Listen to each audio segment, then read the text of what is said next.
Call to order the March 28th meeting of the Dayton City Council. Stand for the pledge.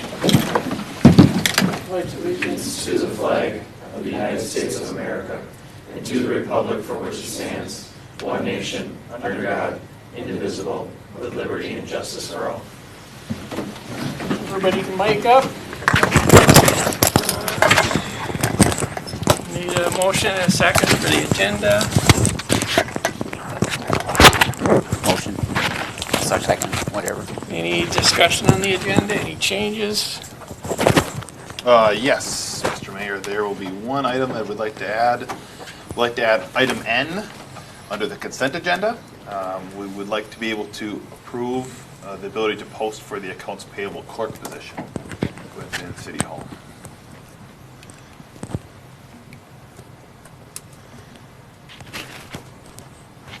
And you're changing that up? You want an N in there?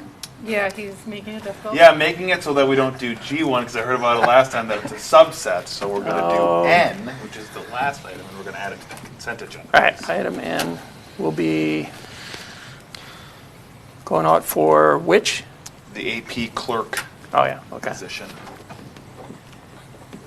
Any other changes? All right, got a motion and a second. All those in favor say aye. Aye. All those opposed say no. Motion carries unanimously. Consent agenda, I need a motion and a second. I'll motion. Second. Okay, any discussion? I have a couple questions. Go ahead. On item C in the payment of claims, page 9, there's a couple of invoices for Black and Beach, $198,000 for January invoice, and then for February for $88,000. I'm thrilled that they're putting some attention to our work for the water treatment facility. I would love to see some detail on that invoice because it's a lot. And, by my math, I don't know what the billing rates are, but just some quick math, if we were paying an engineer $150 an hour today, that'd be 33 people working 40 hours a week in the month of January on our job. They ought to be done by now then. Sure. Same thing in February, about $89,000. So they're putting a lot of effort into it. I'd kind of like to see a little more detail on what they're doing. Sure, we can look And- into that and get that detail back to you. That'd be great. Or maybe Marty's got an update on what they're up to. But They're working their way through their plans. On the 90% plans, they will be delivering those on April 17th. So they're pretty much done with the planning and stuff. They have been doing, they're getting the plans ready to go to MDH for inspection. They've been talking with me about a lot of little items and stuff that need to be, just finalized. Like, do we want electric pulleys, electric motors on the winches, or do we want a hand car and small stuff like that. So I haven't been updating you guys on that kind of stuff, but I know that they're pretty well where they need to be, and I think they're on within the scope that they did define when in the original contract. So their 90% plans, I believe, were down to be delivered in April. The 100% plans will be delivered in May. So we're getting pretty close to the finish of this planning stage and be out to bid in May. Is the plan. okay, thank you. And I agree that that's great that they're working on it, but I did the math with a higher number. But same thing. It's a lot of money for, I don't know what, how many people they got working on it, but if you had someone working 40 hours a week on it, Yeah. it's a lot of people working on it. They do have quite a few different engineers and water engineers on it doing different things. And I can ask Adam to break it down a little bit more for you guys. That shouldn't be a problem for us. Yeah, it would be interesting to see. Yep. Or interesting to see how they're billing the work, I guess. It just seems like a lot of effort in 1 month, or maybe they're just still catching up. Yeah, I think Their they make- billing has been really irregular. Yeah, I get that. I think that there's stuff that comes through really quickly with them and stuff that is delayed. So I can get, they're working on their schedule, so That's what I look at. But I can certainly look into what they're charging and how they're charging it. It might not be that they charge everything at the one time. They wait till that part of the project is completed and then they charge it. So I don't know exactly how they do that, but I can find out. Okay, thank you. Second thing for me, on page 29, we've got some kind of the end of the year or beginning of the year cleanup with fund balances and transfers and things. And one thing I just have a question about, because I don't understand what it means. It says the general fund has a fund balance policy that says to maintain at least 40% fund balance at the end of the year. 40% of what? 40% of the following year's budgeted expenditures. So the 40% fund balance, what that means is basically we have to make it to June or July before we get our first tax settlement from the county. So we have to basically go half a year to be able to fund operations for the general fund without getting any tax settlement dollars. And that's the main source of revenue for the general fund. So the 40% gets us most of the way there. There's obviously some building permit dollars that come in and other revenue sources that come in throughout the time between January and July, which cover up basically make that 50% mark. But the majority of it comes from tax settlements. So that's why the 40% is there. So if we don't have 40% of the following year's expenditures, we aren't able to make it to July without having to transfer money from another fund in order to fund operations, if that makes sense. So the carryover needs to be 40% Correct. of the 2023. You got it. You got it. Budgeted balance for that account. Okay, that makes You sense got to it, me. yes. Then on page 31, and I think this is probably just a typo, but it's in the resolution, it says connection fees for the first 75 homes in 2019. Yep, it means 2022. Easy fix. All right, I read that exact same statement. I didn't catch that. okay, that's all I had on consent. Anybody else? Okay, we've got a motion and a second. All those in favor say aye. Aye. All those opposed say no. Consent is carried unanimously. And now we have open forum. Do I have anybody here for open forum? All right, Jack. Open forum limited to 3 minutes for non-agenda items. Probably non-agenda. I think I can make that. Cool. State your name and address. No council action will be taken. Items will be referred back to staff. And can you, when you get done, fill out one of those sheets and Sure. hand it over? All right. Glad to do that. Mic's on. Jack Burnins, 14770 Thicket Lane. I've been a resident of Dayton for about 26 years. I also currently serve as a member on the Dayton EDA and have since it has been formed. My reason here today is just to inform you. Last July, I purchased what is known to many of you as the Hartman Farm. There's 3 parcels that make up about 120 acres between River Road, Lawndale, and Brockton Lane. My purpose really is to inform you of my current thoughts for this land and for all these parcels. I purchased the land primarily to expand my vineyard, which I planted in 2011 on my current property, and create a premier vineyard winery destination establishment right here in Dayton. I will not likely need to utilize all 120 acres for this project. So I'm looking to potentially develop some of the land and use the proceeds toward building out the vineyard winery destination. It's my understanding that the City Council would like to see more of a variety of development in the city and not just the standard R1 type developments that have been going in at a rapid pace. I'm not a developer, so maximizing units per acre is not my sole motivation. I am open to looking at different types of developments that have more rural appeal like R2 or RE with much larger lots. One of my parcels is approximately 20 acres and is located along Brockton Lane. This parcel actually has sewer and water availability directly adjacent to the property, which would accommodate R1 development. But as I said, I'm more interested in development of larger lots that I understand the city might have interest in. I'd like to develop and submit a concept plan for this 20-acre parcel along Brockton Lane, but since it would require city council action, I wanted to get a sense if the council would be supportive of any development concepts for this 20-acre parcel before I incur a $3,500 application fee. So I understand you may not be able to answer me, but just wanted to get in front of the council to put the idea on the table before I, spend money. $3,500. Yeah. Could you get staff just even a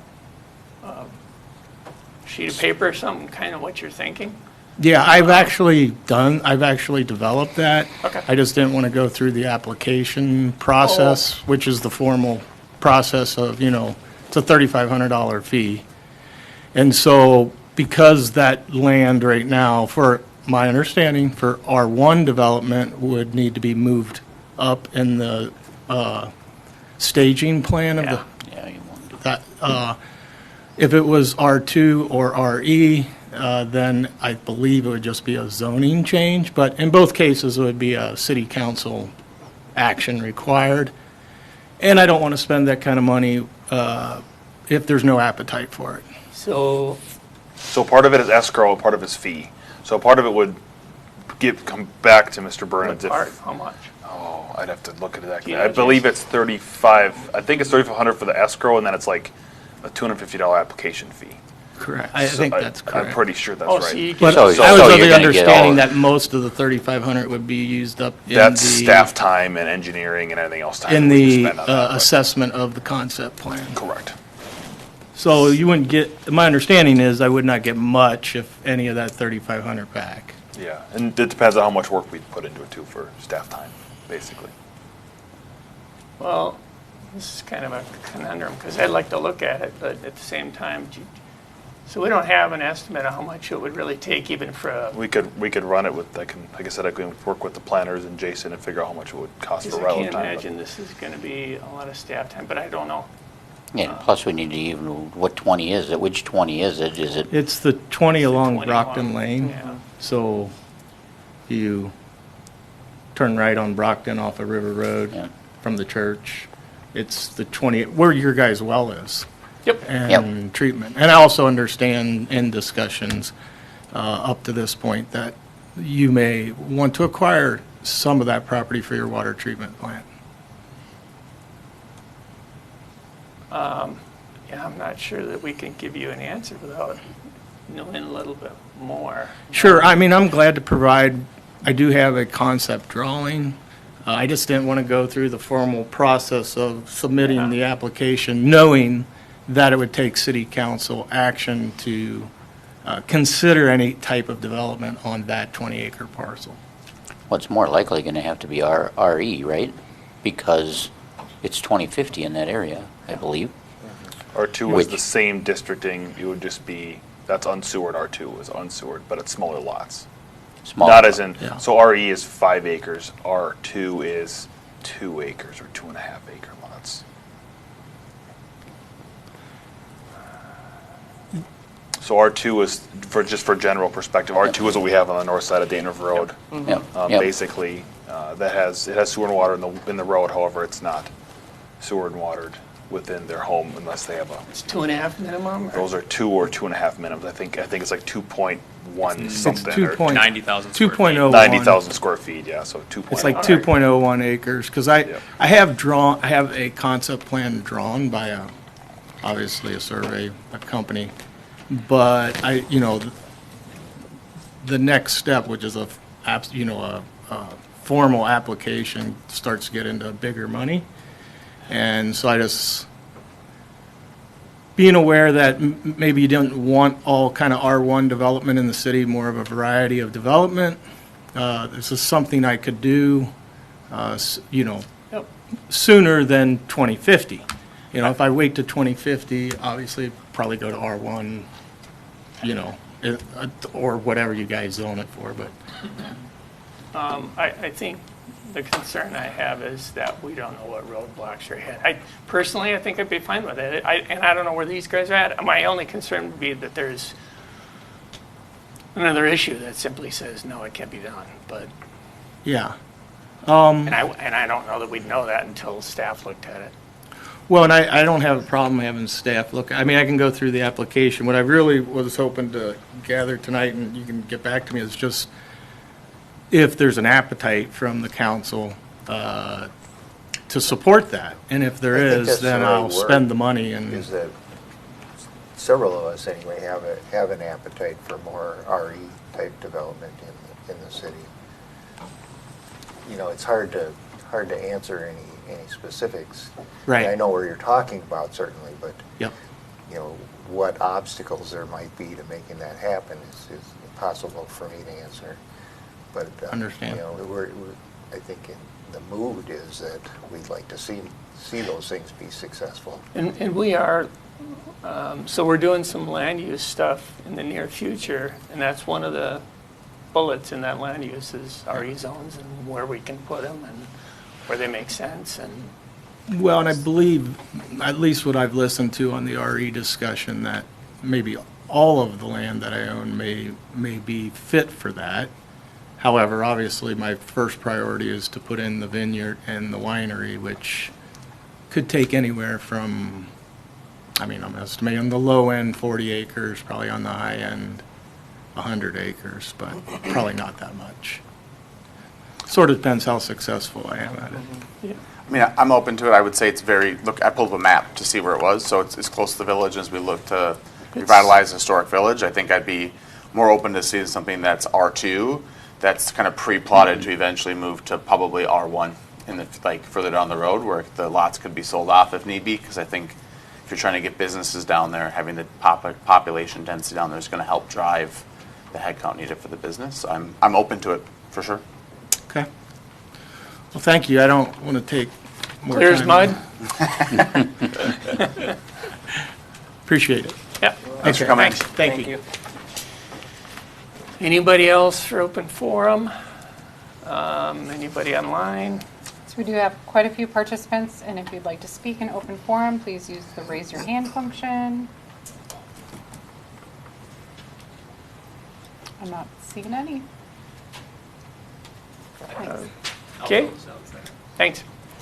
Okay, now let's move on to staff consultant council updates. Zach? Yes, mayors and members of city council, a few updates for you tonight. The audit will be next week. Everything is ready to go with the previous approval of the transfer resolution that you approved tonight, so thank you so much. Everything should be good to go with that.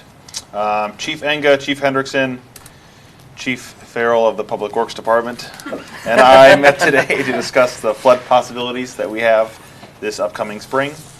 We're ready with sandbags and sand if that situation does arise. The only area of concern for us is always the historic village area.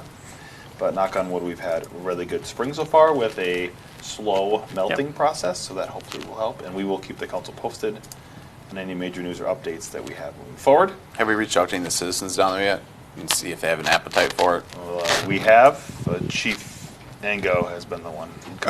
I have in the past. I have not done it this year. Usually I wait until flooding might possibly be imminent or where we're going to have to start sandbagging. So if I notice the river's rising in the next couple of weeks, I'll make my way down there and door knock. And supply-wise, Marty, we're good if we need to, okay. Just wanted to follow up on the last council meeting that we did talk about the streetlights for Deerwood, south of Hayden Hills neighborhood. The $40,000 estimate that I gave you last council meeting is an all-inclusive cost with lights, wires, meters, all the labor, so on and so forth. It is not a final cost, but it is an estimate based on Connexus's thoughts. We did look into, Jason Quisberg will have an update on the sidewalk process, part of that discussion we had, once it gets around to Jason tonight for an update. And the last thing I have for an update is Dayton River Road. We have had a ton of calls about Dayton River Road, and we finally got some information from the county about what is happening on Dayton River Road as far as closures. So we were aware of this project, however, we were not given all the details until just today. Very frustrated with the county with their communication process, so we have reached out to the individuals to hopefully fix that. But they will be closing Dayton River Road between North Diamond Lake and Brockton from April 3rd until middle of July. So a 3.5 month closure. based on culvert work that's going to be happening on Dayton River Road. Again, we were not aware of this until today, so just so that everybody's aware, we're all signing up What at are the same dates time. from that? April 3rd, which is next Monday, until middle of July.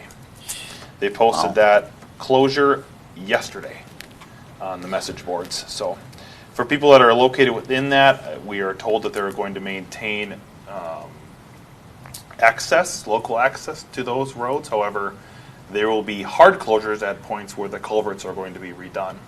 So it is an erosion and restoration project for the ravines and the culverts along Dayton River Road. That's why the trees are being cleared. There has been basically, riprap and stabilization done to the ravines so that no more erosion and debris ends up in the Mississippi River. So it is a Hennepin County project on a Hennepin County road, using Hennepin County roads as detours. So that is why they have not communicated anything with us. At the city. All those ravines are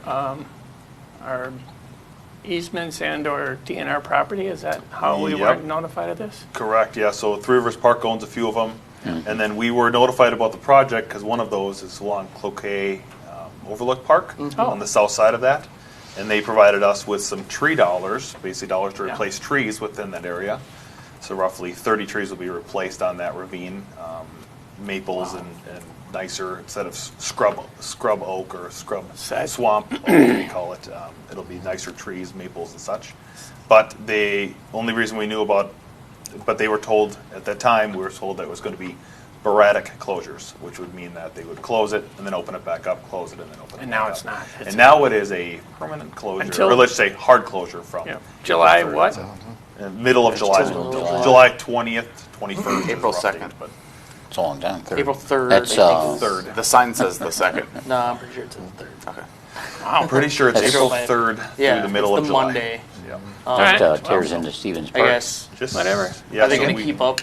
I guess. I'm sorry if you. Yep, go ahead. Nope, that's if, all I have. Are they going to keep you updated on like which culvert they're, which part of the gotta road they're jump actually over. going to take out between like addresses? Because I know it's going to affect like especially fire and police. Yep. As far as like which way we're going to go around to get to those addresses and stuff like that. I'm hoping that they provide more details. I did receive an email about an hour or two ago from the county with more details. So Yeah. once I have those, I will provide those to the council and Yeah, that'd to be staff. But It'd be nice to have like a weekly update on that, just so that we're aware of where access is going to be. If like we could have so the Marty, officers meetings and yeah, stuff. Marty and Jason will be involved in their weekly meetings now. Okay. That they're having. I don't know why they weren't involved before, but they will be involved now.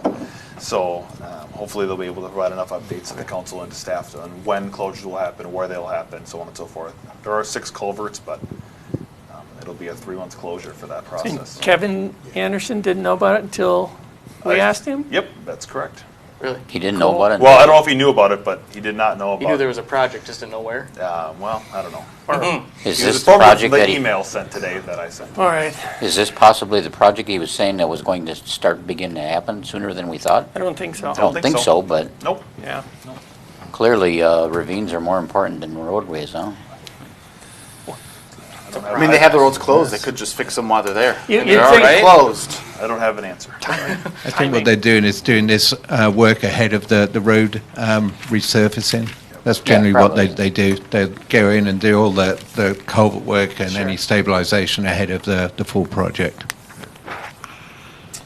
Well, But they haven't said anything about fixing the road yet either. I mean, I- 22, 23, or 20, 24. 24? Yeah, next 24. year. 4, I think, yeah. Okay. Thank you. any other good news? So all I'm here to do is just provide good news. Amy? I'm not sure I want to follow that. You're welcome. So I'm coming back from the conference last week, so we had a lot of good information thrown at us and learned a lot, took away a lot, and hopefully you'll hear updates and things that I've learned as we go along. That's the only thing I have. Marty? Vac truck is here. My guys had 4 hours of training on it on Monday. It's a big piece of equipment, that's for sure. But it's in really good shape. They've done a great job in rehabbing the whole thing. and I think it's going to last us for many years. We're starting to do some pothole patching. Hot mix is going to be available this week, so I'm hoping if the roads are dry enough to get out and put some hot mix down. We'll definitely be going on with that this week and next week as much as we can to get those together. Gravel roads, we're trying to get on those and keep them in a good shape. We did manage to grade Zanzibar today. We'll get to Xanthos tomorrow and just try and keep those together. It's kind of difficult with rain coming in and stuff. You don't want to grade them too much, otherwise the surface is too broke up. So that's where we're at with that. I know the contractor is going to be coming out to look at West French Lake Road. I think he's coming Thursday.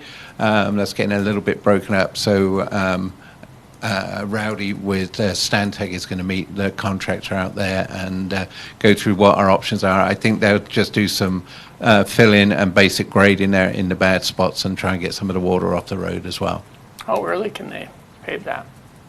When are they thinking about paving? I would suspect maybe early to mid-June.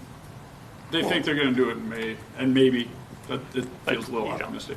Okay. But all the frost has to be completely out, which luckily we don't have much this year, which is great. So, Yeah, I noticed I don't have any ponds. Yeah. Which I thought There was wasn't awesome. much Coming frost. up. I think a lot of the melt is going right in the ground. Yeah, which it is looks like it went right fantastic, down. so. That should be, frost should be gone by May, 1st of May. Yeah, I think it will be. And then road think it's pretty restrictions. much out. We'll have to wait for road restrictions. So once road restrictions are off, is that kind of when they Yeah, can that's get kind in of there? the kickoff, which could be late April or early May. Okay. And just getting geared up and scheduled. Yeah. Maybe It's- it'll be mid-May, but. Yeah, they generally, road restrictions are off around about before we get to cleanup day, which is the first Saturday in May, so they should be off before that this year. They came on the second week of March, so it's generally a 6-week process. Alright. That's all I have. Chief? Good evening, Mayor and Council. Update on our current recruit academy. 4 of our recruits have passed their EMT. We have 3 left to go. They've had to try to schedule themselves. It's difficult to get testing. All of them passed their hazmat practical psychomotor testing, so they've moved on, waiting for results on their regular exam by Friday, and they started Fire 1 on Monday. So that process is moving along well. They will complete all their Fire 1, Fire 2 hazmat and EMT by the end of June of this year.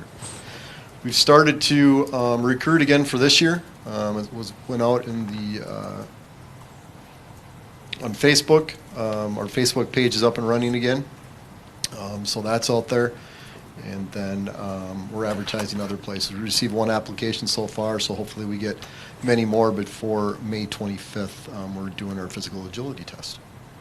That's a new page? Yes, it is a new Okay. page, correct. Yes, and Yes. just to confirm, I'm the administrator with the assistance of many of the firefighters that will post, but I am the only one that has the ability to delete the page, so yes. Chief? Other chief? Evening, Mr. Mayor, members of council. I will be out of the office starting on Friday for 2 weeks, 1 week vacation and a week of conferences. So I'll be out of town. I will send an email with any contact info. So we will have an officer at the next council meeting. It will be one of my patrol guys here. So.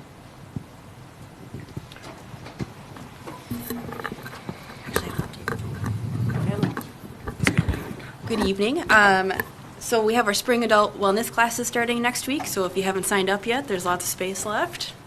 Come hang out with us. And then I will also be out tomorrow afternoon through Friday for a conference down in Mankato. Kevin? Just a quick update. Going forward, I will be the primary planning contact through Landform. John Burbank's no longer with Landform, so just if you have any questions, comments, concerns, you can email me. Most of you have it already, but if not, you can reach out to Zach and he can provide my email address and phone number as well. All right, thanks. Chase? Just to follow up on Zach's comment about the Deerwood, we did look at a sidewalk along the east side of Deerwood, the entire stretch from 129th up to the existing sidewalk, which is actually some distance into the Hayden Hills development. We came up, it's not cheap. We came up with about $250,000 for it. One of the big reasons being is we're cutting through a lot of driveways, so a lot of cutting and patching through there as well as the concrete. There is a retaining wall needed through a section of it, so, but that should be a rough estimate, at least for budgeting purposes, of what that might cost. It's about 10% of what's in the trail budget right now, right? Around there? Yes. Yeah, about 10%. And so we have enough easement or right away? There's enough in there, yeah. Okay. Yeah. And we can keep a pretty decent, consistent boulevard for snow storage. There's a hydrant, and I think there was one other obstacle. I don't remember if it was a tree or something significant. We'd probably jog the trail a little bit to save those features as much as possible to limit disruption, but it fits in there pretty decent, actually, so. And we didn't, when that development was built, we didn't ask for a sidewalk? I don't know. That was Long before time. sidewalks. Before sidewalks? The Donahue's Dells, Yeah. you're talking? Yeah. They were built in the, I think, 70s, Was it- 80s. I was gonna guess 80s, I don't know for sure. They're- That's the neighborhood that used to lead up to Hayden Hills, when the golf course was there. Yeah. And then just wanted to give the preview. We opened Zanzibar bids today. That will be formally presented at the next council meeting. But we did receive 10 bids, which was great. They were very close bids. The low came in, Vite Companies at $1,005,900. I need some glasses. Just over $1 million. Our estimate was at 1.33, and they came in at 1.00. Just so, a shy over one. yeah. So again, that will be presented at the next council meeting for consideration of award. Cool. And that was all I had. Scott? I got nothing. Travis? Nothing. I got nothing. Dave? No, I don't, really, other than, well, obviously I live on Dayton River Road, and so this closure is going to have a real impact for me, but, there's really nothing on the county's website about this. It mentions it, and it's got a PDF there that kind of shows what the impact zone is on it, and I wonder if we don't need to try to do something a little beyond that in terms of our communication, at least on our website, as we learn more about how this sort of rolling closure is going to go. Most certainly. I was going to mention that. I moved on from my update, but yes, I was going to mention that. We did post one today. Teresa posted the link to the Hennepin County one on our Facebook page. If you follow the city Facebook page, there is a link to the Hennepin County page that shows exactly what you mentioned. However, we will post, if we know updates, we will post them on Facebook and our city website as much as we possibly can. What's it cost us to send out that communicator every month or every other month? I don't know that off I'd the have top of my head. I'd have to look. I'm just wondering if it'd be worth sending something out to everybody just saying, prepare, because this is going to really irritate people. Yeah, it's already going to be kind of a blindside because it's happening. It's already happening. I mean, they've got it down to one lane, the way, stopping and that today, and then to have it closed completely. And beyond that, fire and police certainly have a need to know on a pretty live basis, but my son's bus driver asked me that when he was dropping off today, yeah. They must not even know. what's that going to be? Well, his first question to me last week was, were they starting the bridge over the river? So that's where people's heads are at on their knowledge. Mm-hmm. And I was able to, assure him that was not the case. And then I checked, because I'm not always sure we're getting our information from the most reliable places either. But from a day-to-day basis, the bus for Elk River School District comes down to Vicksburg, does a U-turn in the tree farm, and then comes back around because that's the end of the school district line. And so if they're closing and people need to know how to get in and out, the bus is going to need to know every day, can he get, what's he doing, I guess, or do we got Hennepin uses it the other way. Right. Yep. Right. So it'll affect everyone in that general area, which will be a lot. And don't forget, there's a bunch of construction going on Highway 10. The people have learned that they can bypass Highway 10 and come through Dayton. They're going to think they can come. And now they're going to realize they can't do that, and so bring them way up and around. And so I think we're going to have, it's going to be a fun first half of the summer, given that. So Information. more proof, I tried. whatever we can do to communicate here is going to save everybody a headache. We will do our absolute best to make sure everyone has the information. And again, pass it on to whoever we can. I say, make sure you get it, don't just pass it on us, get it out to the public, because Yeah, it everything helps will to be- follow us, but, you know, it would help Everything will- everyone a lot more if we just. did it like Everyone, that. yeah, we'll be on our Facebook page if we have anything. We'll be on the city website if we have anything, and then obviously we'll communicate with the school district as well, just so that they are aware of things that are happening within the road. Again, we learned it today too, Yep. just like you guys are. So. They'll probably, point you off to the bus company, but Correct. Would it be worth our while to try and mitigate like some of that traffic that's going to end up on like these neighborhood streets, like the Highway 10 or 169 project? I see that they got signs all over the place like this is not a pass through. This is not a pass through route for this is residential. Is there? Unfortunately, there's no way that we can enforce it. So you can put the sign up, but there isn't any way we Right. can they enforce can blow it. right by the sign. Yeah. Yep. But the sign I'm might just- at least give them pause or something, but Yeah. yeah. Or no outlet due to construction, so they think they can cut down River Hills Parkway and doesn't get that's anywhere. just kinda- Or, you know, I just wherever. don't want to lie to them, but Yeah. Just to lessen the burden on our residents. I know it's going to, like you were mentioning that the traffic from 10 is going to end up coming over this way on the side of the river. It's going to be a lot. So just trying to keep in that mindset. If we do get a hold of the commissioner, can we maybe get them to do one culvert at a time, and that way it's only that one chunk that's closed, so it's not the whole thing? Because that would greatly, I think, reduce the amount of impact too, especially for fire and police. I can work with the commissioner. However, I'm not expecting him to be able to do anything to be able to stop the If he project. didn't So even know I about know it. that. I guess I can comment on that one as well. I'm on their website right now, and it's a closure that entire length, but the hard closure is limited to the culvert they're working on. My understanding is they're starting on the west and working west of east. There's 6 locations where they're doing culverts. There's also a couple locations where they're doing just guardrail, but I don't think those would include any hard closures. So they're not going to rip out all of them No. and try to No, mass I would produce assume the it's line. actually probably a single Okay. crew kinda like that will just hop, jump skip, one to the dump other. line, yeah. Unless they do bring in a second crew, I guess I don't know if they'll do more than one. But for local access, they almost have to only do one because everybody will have to get on there and there's not a lot of options. And then I was just going to mention on the signage, though not enforceable, we did request that there's either no detour traffic or something of the such put on Lake Lawndale and River Hills Parkway and some of those that could be used as a cut through. I don't know how effective they are. People will find the shortest route, unfortunately, but it's at least a deterrent. And that's just to say we did something. Matt?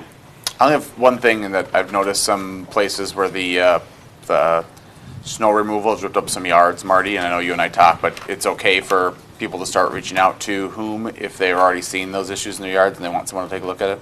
So if they reach out to Public Works, Kelsey is the main contact, or they can dial the general Public Works number. We've got a spreadsheet of all the damaged areas that we need to come back and do restoration work on there. So they can either email us on a contact form or whatever way they want to, and it will go on the list, and we'll be sure to get out there as soon as the weather permits. All right, perfect. Thank you, Marty. Thank you. Okay, we are up to presentation, radon mitigation.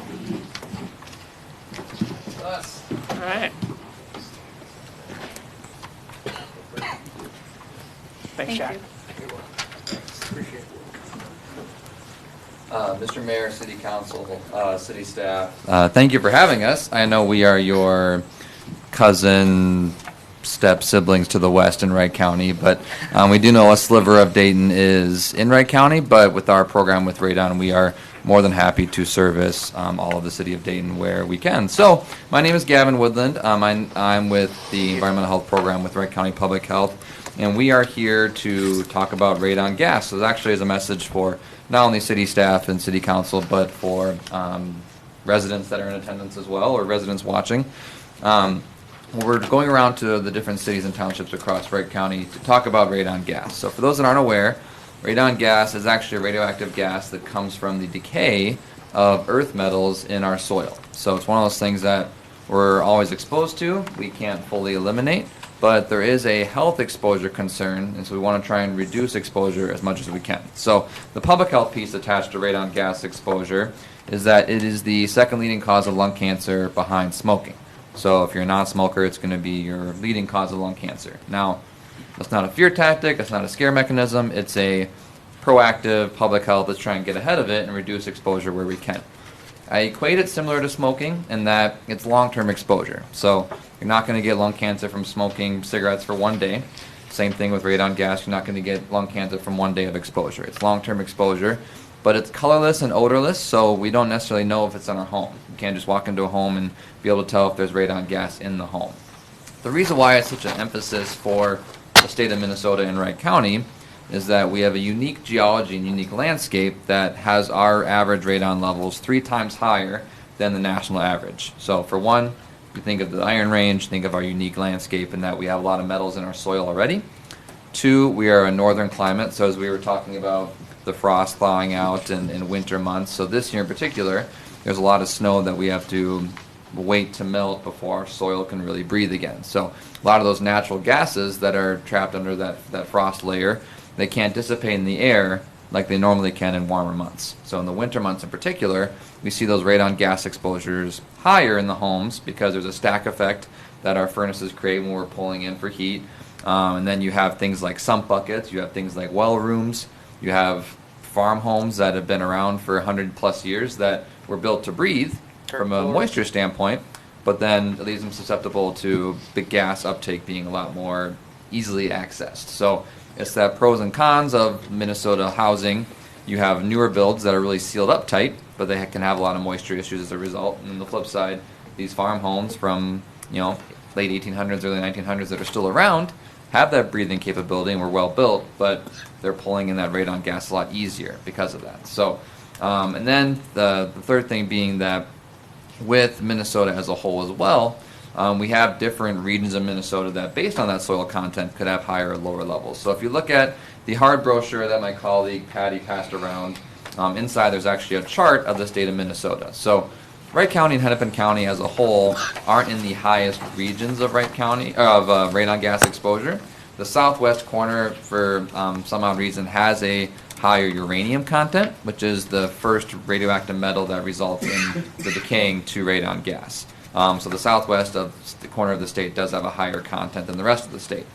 Going into this, I would have hypothesized that the Iron Range would be skyrocketing with radon gas, but northern Minnesota actually appears to have lower levels. So it's really not only unique to geology, but there's the variables of the home, the age of the home. We've even seen different things with soil content, not necessarily more from observation, but sometimes we've seen regions that have more sandy type soil. It's more porous, so that gas can escape easier, whereas sometimes your harder clay-like soil traps in that gas, so it decays in the soil and doesn't get pulled into our homes. So this is an observation we have. So there's a lot of variables that we have. So the kind of the easiest way to know how much radon gas is in your home is to test for it. So there's short-term and long-term kits.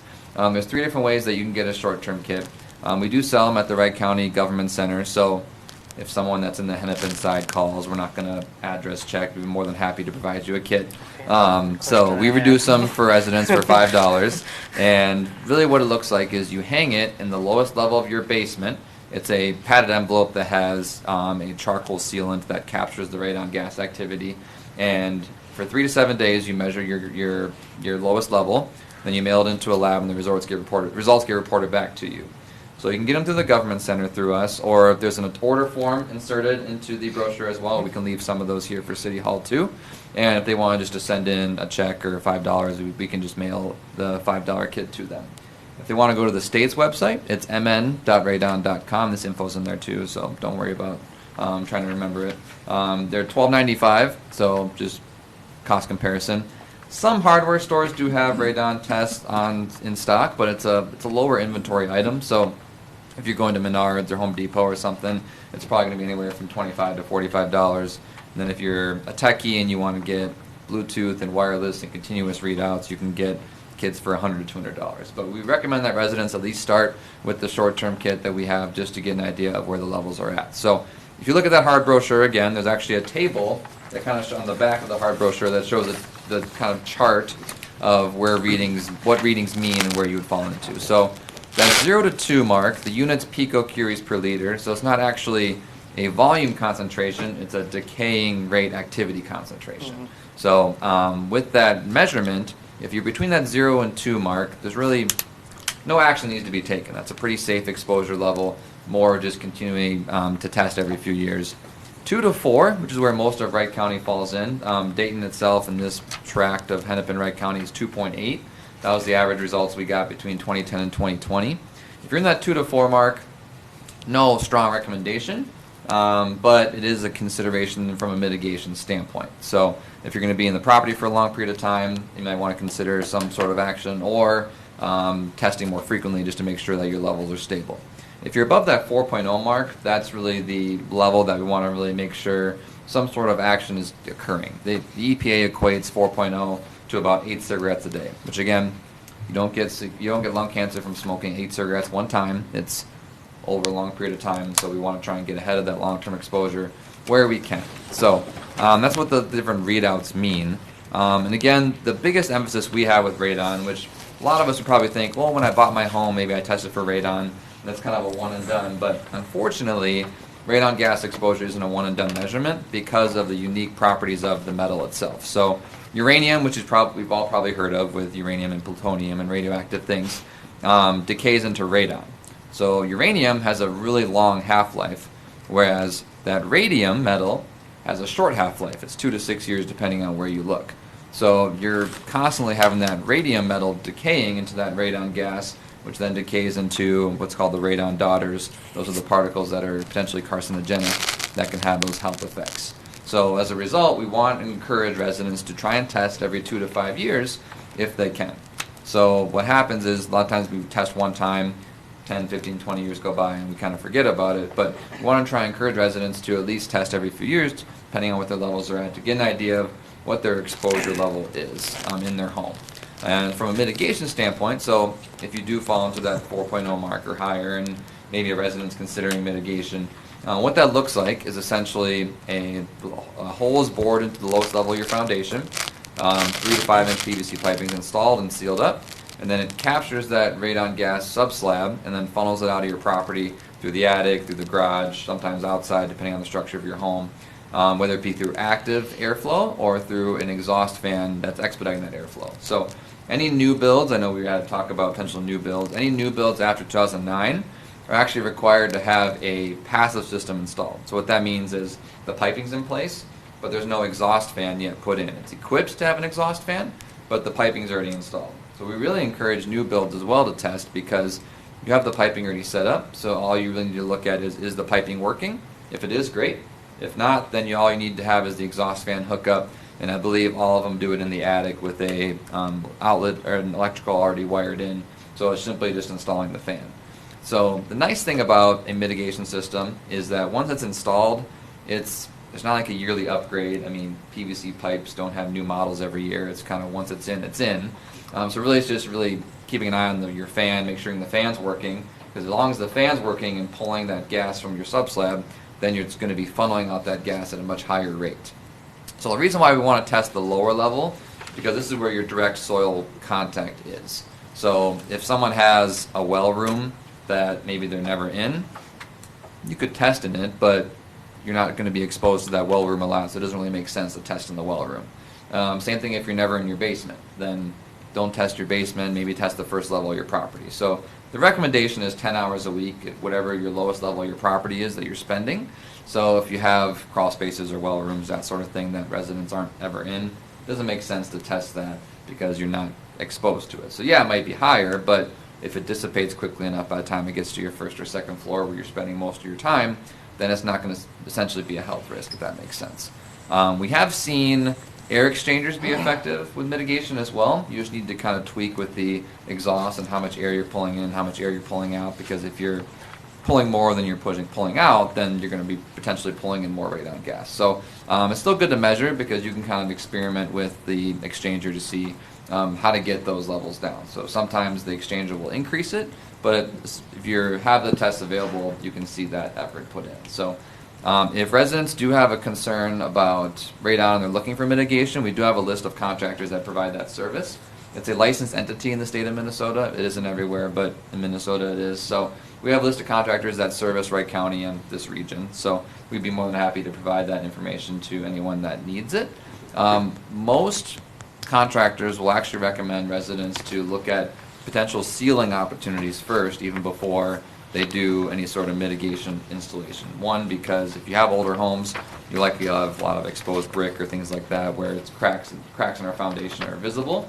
And then two, a lot of times people don't even realize that open sump buckets can be a high soil content exposure. So simply putting a clear cover on your sump bucket, sealing it up so you can see if it's working but access it if needed, is a huge resolution point as well. So that's kind of another thing that residents can look at is with those lowest levels of their property, how well things are sealed up in their property, their homes. And if with the cost of mitigation, it's a little bit cheaper than an air exchanger. Pre-COVID, so I think 2019 was the last estimate we got from the state. The average cost of mitigation was about $1,500. I've seen as low as $750. I've seen as high as $3,000. Kind of just depends on the structure of the home, how much piping's involved, if multiple suction points are needed, that sort of thing. But if residents do need assistance with that, there is some assistance through state programs and federal programs that can provide help with the installation through EPA, through HUD. I even think through Department of Agriculture. So there is that option if needed for residents. So, am I missing anything, Patty? Oh, yeah, great point. So yeah, so we talked about the winter testing. Thank you, Patty. And why it's important because of all the frozen frost layer and the snow. So if you were to test in the summer, not to say that it wouldn't be valuable, but am I getting feedback? No. Okay. It's okay. Not to say it wouldn't be valuable in the summer, but levels will drop about 40% between winter and summer. Whereas winter to spring, it's only about a 10% drop off because, as we're seeing, it takes a while for that frost layer to really unthaw, and then this year it's going to take a while for the snow to be gone. So as a result, it's still valuable to do testing this time of year. Not to say residents can do another time of year, but that's why we really promote it. You might have heard January was Radon Action Month, but the highlight is really to focus on all winter months because that's when the ground's frozen and our radon exposure is at its highest level. So that being said, my contact info is attached, so if anyone here or residents have questions, I'm not going to ask if they're Wright County or Hennepin. I'm more than happy to help. But I'm more than happy to answer any questions if you have any. Do you have like an idea of what like a typical system like in a 1968 home would cost to install?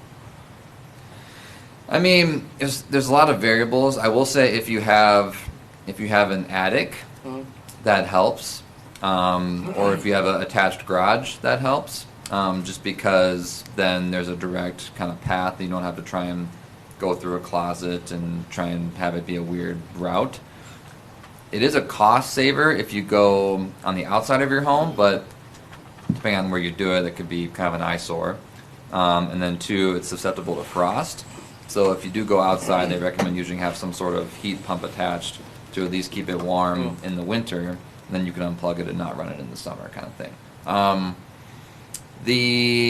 If it's a smaller home, the cost is usually lower, even if you have multiple suction points, just because you're not using as much materials and you can usually funnel it out quicker. Newer homes that maybe are, basements and then 2 or 3 levels and 4,000 plus square feet sometimes need more than one suction point, which that's where it can really add up because then they're drilling, 2 or 3 holes in the basement and trying to connect all of that. So if it's a smaller property, that's probably going to be a benefit. But to give you an exact estimate, I couldn't really speak with confidence. But I would look at sealing really first. Just that's one thing that most contractors will recommend because it's a time saver for them, and you can really reduce exposure. I have 2 sump buckets in my property. I didn't have them covered for years, and so just having those covered really helped me to see, oh wow, we don't need anything action-wise to occur right now. So. Any other questions? All right. Thank you. Thank you. I appreciate the time, Zach. I appreciate the accommodations. And yeah, by all means, feel free to reach out if there are any questions. We'll be more. I hear some frustrations with some of your county interactions, so hopefully we can be a better county. Hopefully we can be a better service. Can you adopt us? Well, I can't speak to any. What's the term when you redraw lines? Secession. But, yeah. But we're more than happy to help where we can. So. All right. Thank you so much. Thank you guys. Thank you. Yeah. All right, activity center update. Teresa.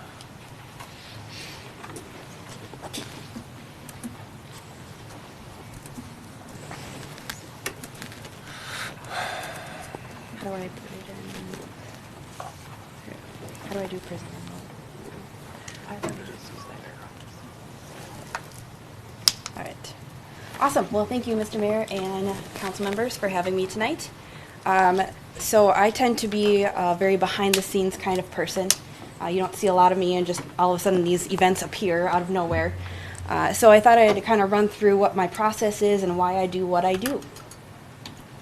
So first off, for me, Parks and Recreation is essential.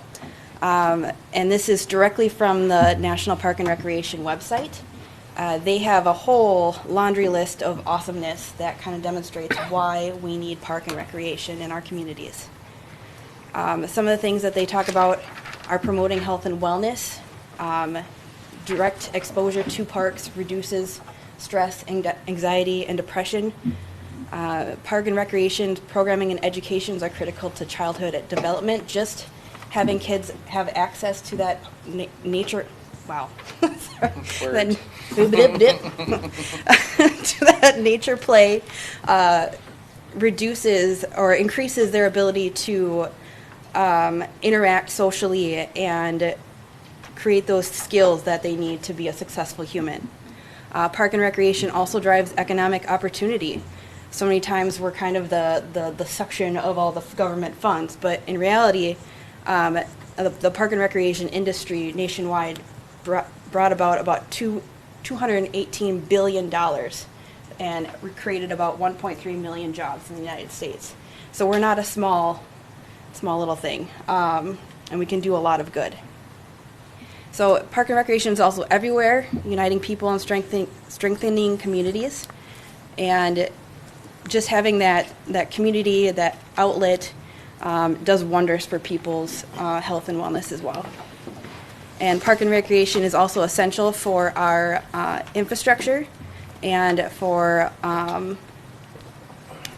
mitigating some natural disasters and climate change. So having that, and I believe the quote was, my notes aren't working, like 4 out of 5 adults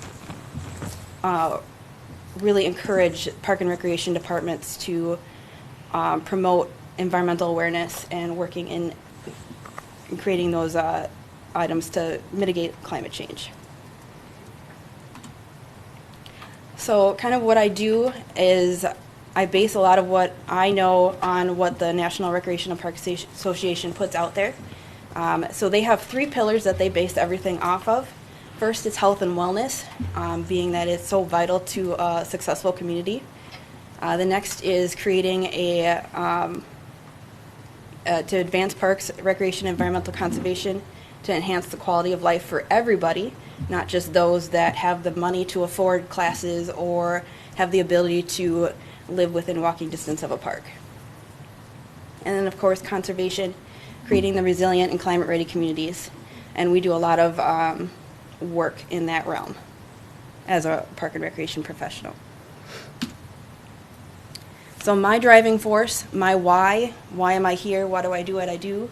I take those 3 pillars and I translate it into a way that encompasses all of our residents and promotes them to have a healthy life as well as being a steward for our natural resources. So making sure that it reaches what our community needs and not what Maple Grove needs or what Rogers needs or what Champlin needs. It's specific to us because what works there might not work here. So where we started, so kind of looking back at where we came from. So currently we just have 1 full-time staff member, and you are looking at her. I started off part-time in September of 2019. I also worked at the front desk. Many of you saw my smiling face. And I was there until June of 2021.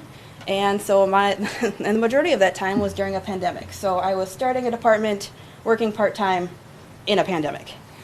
Yay. Promoting getting together with people and friends without getting together with people and friends. Our building was also remodeled in November of 2019. Many of you have been there since. It looks gorgeous with its beautiful new facelift. Before that, it was minimally used, and that includes minimal programming, events, and infrastructure. So everything that you see today, any paperwork, program, sign-up sheets, that's all been created from essentially scratch. And of course, the pandemic caused everything to go upside down, and I had to fix everything again. So, so last year, we had a pretty good year. In fact, I would say it was pretty awesome considering we were essentially out of the pandemic. Our rental income shot from maybe $2,000 to over 5,000. Our usage days were originally nothing, and now we're at about 100. And of that 100, I spent 257 hours on call for groups. Our program income is much lower, and that's something that we are working on. That is also, a lot of our programs are free or donation-based. We don't necessarily charge because we don't have a scholarship program, and I don't want to rule out anyone that can't afford to attend. Events in 2022, we had 12. One, which was going to be our biggest, got weather canceled not once, but twice. And then we also had 3 employee events for employee appreciation and getting together.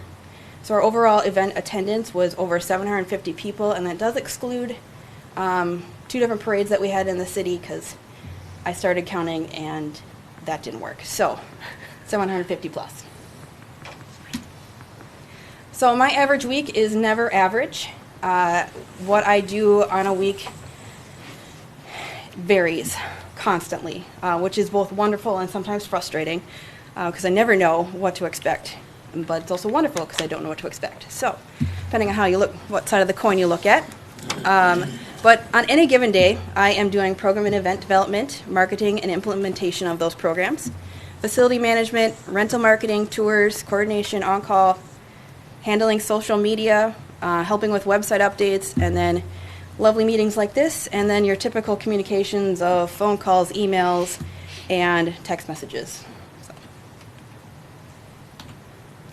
I made a pretty pie chart for those that are visual learners. So this is kind of what it breaks down to. I do a little bit of everything all of the time, any given week of the year. So my average week, if you factor in the on-call hours, is about 45 hours per week.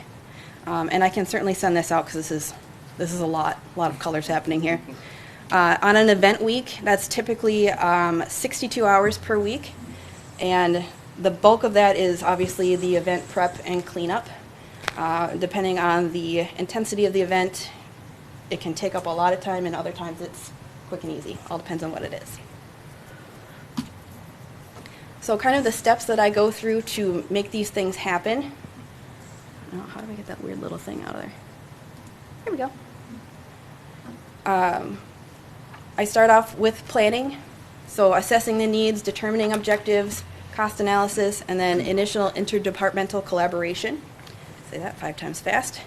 Then I move on to coordinating, so your supplies, the staff and volunteers, any vendors. Then we market it and we communicate with the participants, get them registered. Then the day of, it looks a lot of setup, more coordination, doing safety checks, and then of course conducting the program. And then the evaluation. So there's always cleanup, and then reaching out to those participants, seeing if they had the value or found it valuable, and if we should do it again, noting any changes for next year, and then translating that into a statistical format that is easy to interpret. So renting a facility kind of has the same 5-step format. So we start off with a lot of building maintenance. You know, you're cleaning, getting it ready, hiring contractors for things I shouldn't do, or that Marty's guys cannot do. Marketing, so promoting, doing promotions on social media. Recently attended a wedding fair for the first time. That was awesome. A lot of people didn't know we existed, so that was kind of cool. Meeting some of our residents are like, oh, hey, wait a minute, I live near there. Yeah, cool. So that was a lot of fun. Then communicating with potential renters, doing tours, answering questions. Some have 1, some have 100. And then getting them through that rental registration process. And of course, the actual rental, you have to do the setup, the cleanup, or make sure it's clean, do the safety checks, and make sure they can access the building, which with technology, sometimes that's the hardest part. And then the day of, being on call for any questions and issues, doing a walkthrough of the building, make sure they didn't burn my building down, and then refunding any money or the deposit, and then sending out a lovely little thank you note. So where we're going, what do I envision? So I kind of view this as building a house. We're starting with that foundation. We're creating that blueprint of what this could be. I use standard operating procedures, best practices for park and recreation professionals, and also I'm planning to survey the residents this spring to evaluate need and what they need, and what they view that they need or want. From there, we move into building that structure, establishing that framework of programs, events, kind of creating that set few that everyone knows they can look forward to every year, and then continue to remodel it to meet the community's ever-changing needs. And then once we get to that point, we get to sell it, gain our return on investment from rentals and that participant value of programs and events. And then using that data to continue to evaluate for additional worth. So how this plays out, kind of the timeline of where we were to where we're going. Starting in 2021, I was part-time. We had the pandemic. Gross. 2022, getting our feet on the ground. We have that new normal in quotation marks. What does that mean? And I become full-time. Now we're at in 2023, so I'm working on right now building that foundation, setting all that framework so that we can start from the ground up, because you certainly don't want to build a house from a roof down. It usually doesn't work well. You want to have a solid base and go up. Much like if you want to learn how to run, you have to start by crawling first. Unless you're a wizard, then yay you. But I'm also in that process of analyzing what the community needs and what works. So you'll be seeing surveys circulate the interwebs and at the open house, and hopefully we'll get some good feedback from residents of what they want to see here. So moving forward, looking at maybe 2024, and again, this is kind of a loose timeline because I have never built a park and recreation department before, so I don't know exactly how this will line up, but estimating, we'll be building more of that structure, having that set programs, and then continue to evaluate and move forward. And then 2025 and beyond, hopefully we can just remodel as need, really rein in on that return on investment by adding staff, facilities, and programming, and just continue to grow for what this community needs. Sorry, I talk really fast. Is there? You're good. My students always had to tell me to slow down. All right, so in progress, so kind of what I said, we're in that 2023 mark, that building that foundation. So I'm creating that viable program and event schedule, and kind of creating that foundation and using the 3 pillars from the National Park and Recreation Association to kind of create a well-rounded and strong program. And then I continuously also take into mind developing that return on investment, because obviously that's not something that just happens overnight. We have to slowly add that in. And that is both, when I say return on investment, I do mean that as it's both dollars, which is great, and participant value. Community involvement. Yep. So you could spend all of the monies on recreation programs, but if nobody likes it, nobody wants it, there's no point. Mm-hmm. But you could spend, yeah, so as long as you're getting that return on investment. So, yeah. So on the books so far, so this is not an exhaustive list. This is just a kind of a highlight reel, if you will. Some programs to look forward to in May. We've got our Step To It competition coming up. We've had growing involvement with that, and we're also working on bringing out the Paso y Paso, I'm sure I butchered that, the Latinx version of Step To It as well, and we're working on getting a grant to make that happen as in our community. I'm also putting together some self-led programming, so things that people can go out and just do on their own. They don't need to rely on me to be there or show up at a certain time or pay a certain amount of money. It's something like geocaching or a nature scavenger hunt or other such things like that. And then this summer, I'm hoping to launch some family park activities. So whether it's naturalists in neighborhood parks, play at the playground time with just a bunch of sports equipment, and kids get to drop in, hang out in the summer, have a good time, and then go on their way. Some of the big events this year, we've got that open house coming up. Last year that was super fun. We had lots of a really great turnout, and it's going to be bigger and better this year. We're planning it with the Dayton PTO. We're planning an end of summer, it's like back to school celebration, where we're going to have the movie in the park on the same day that they do their Meet the Teacher Day. So it'll be kind of a whole chaotic, wonderful thing down in Central Park. And then our Holiday Light Fest we end the year with, and last year we had over 200 people at our tree lighting, and again, lots of people and dogs that I could not keep up counting for the light parade. So that keeps growing, and that's super exciting as well. As far as rentals this year, we already have 22 days of usage, and we have 62 as of today, upcoming days booked. And every time I turn around, I have more calls coming in about using our space. Yeah, so it's awesome.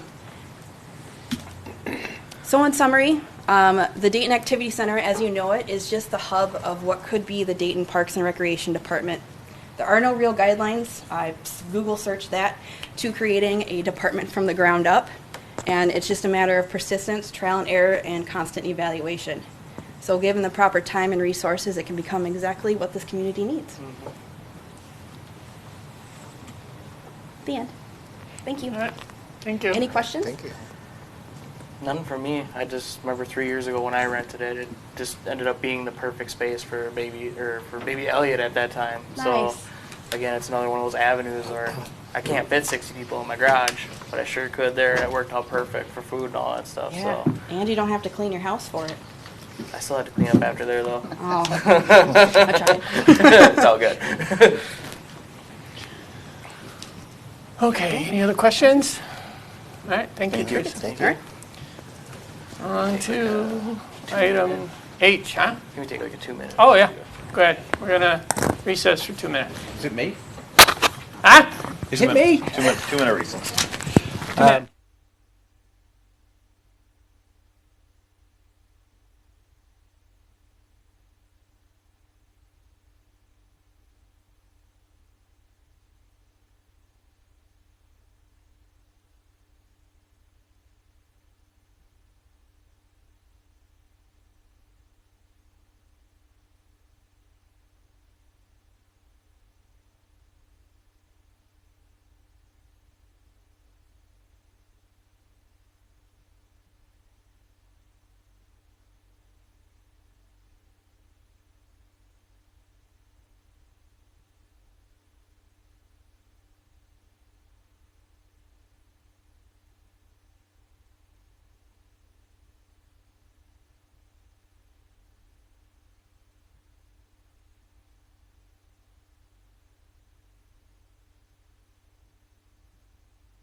Recess here.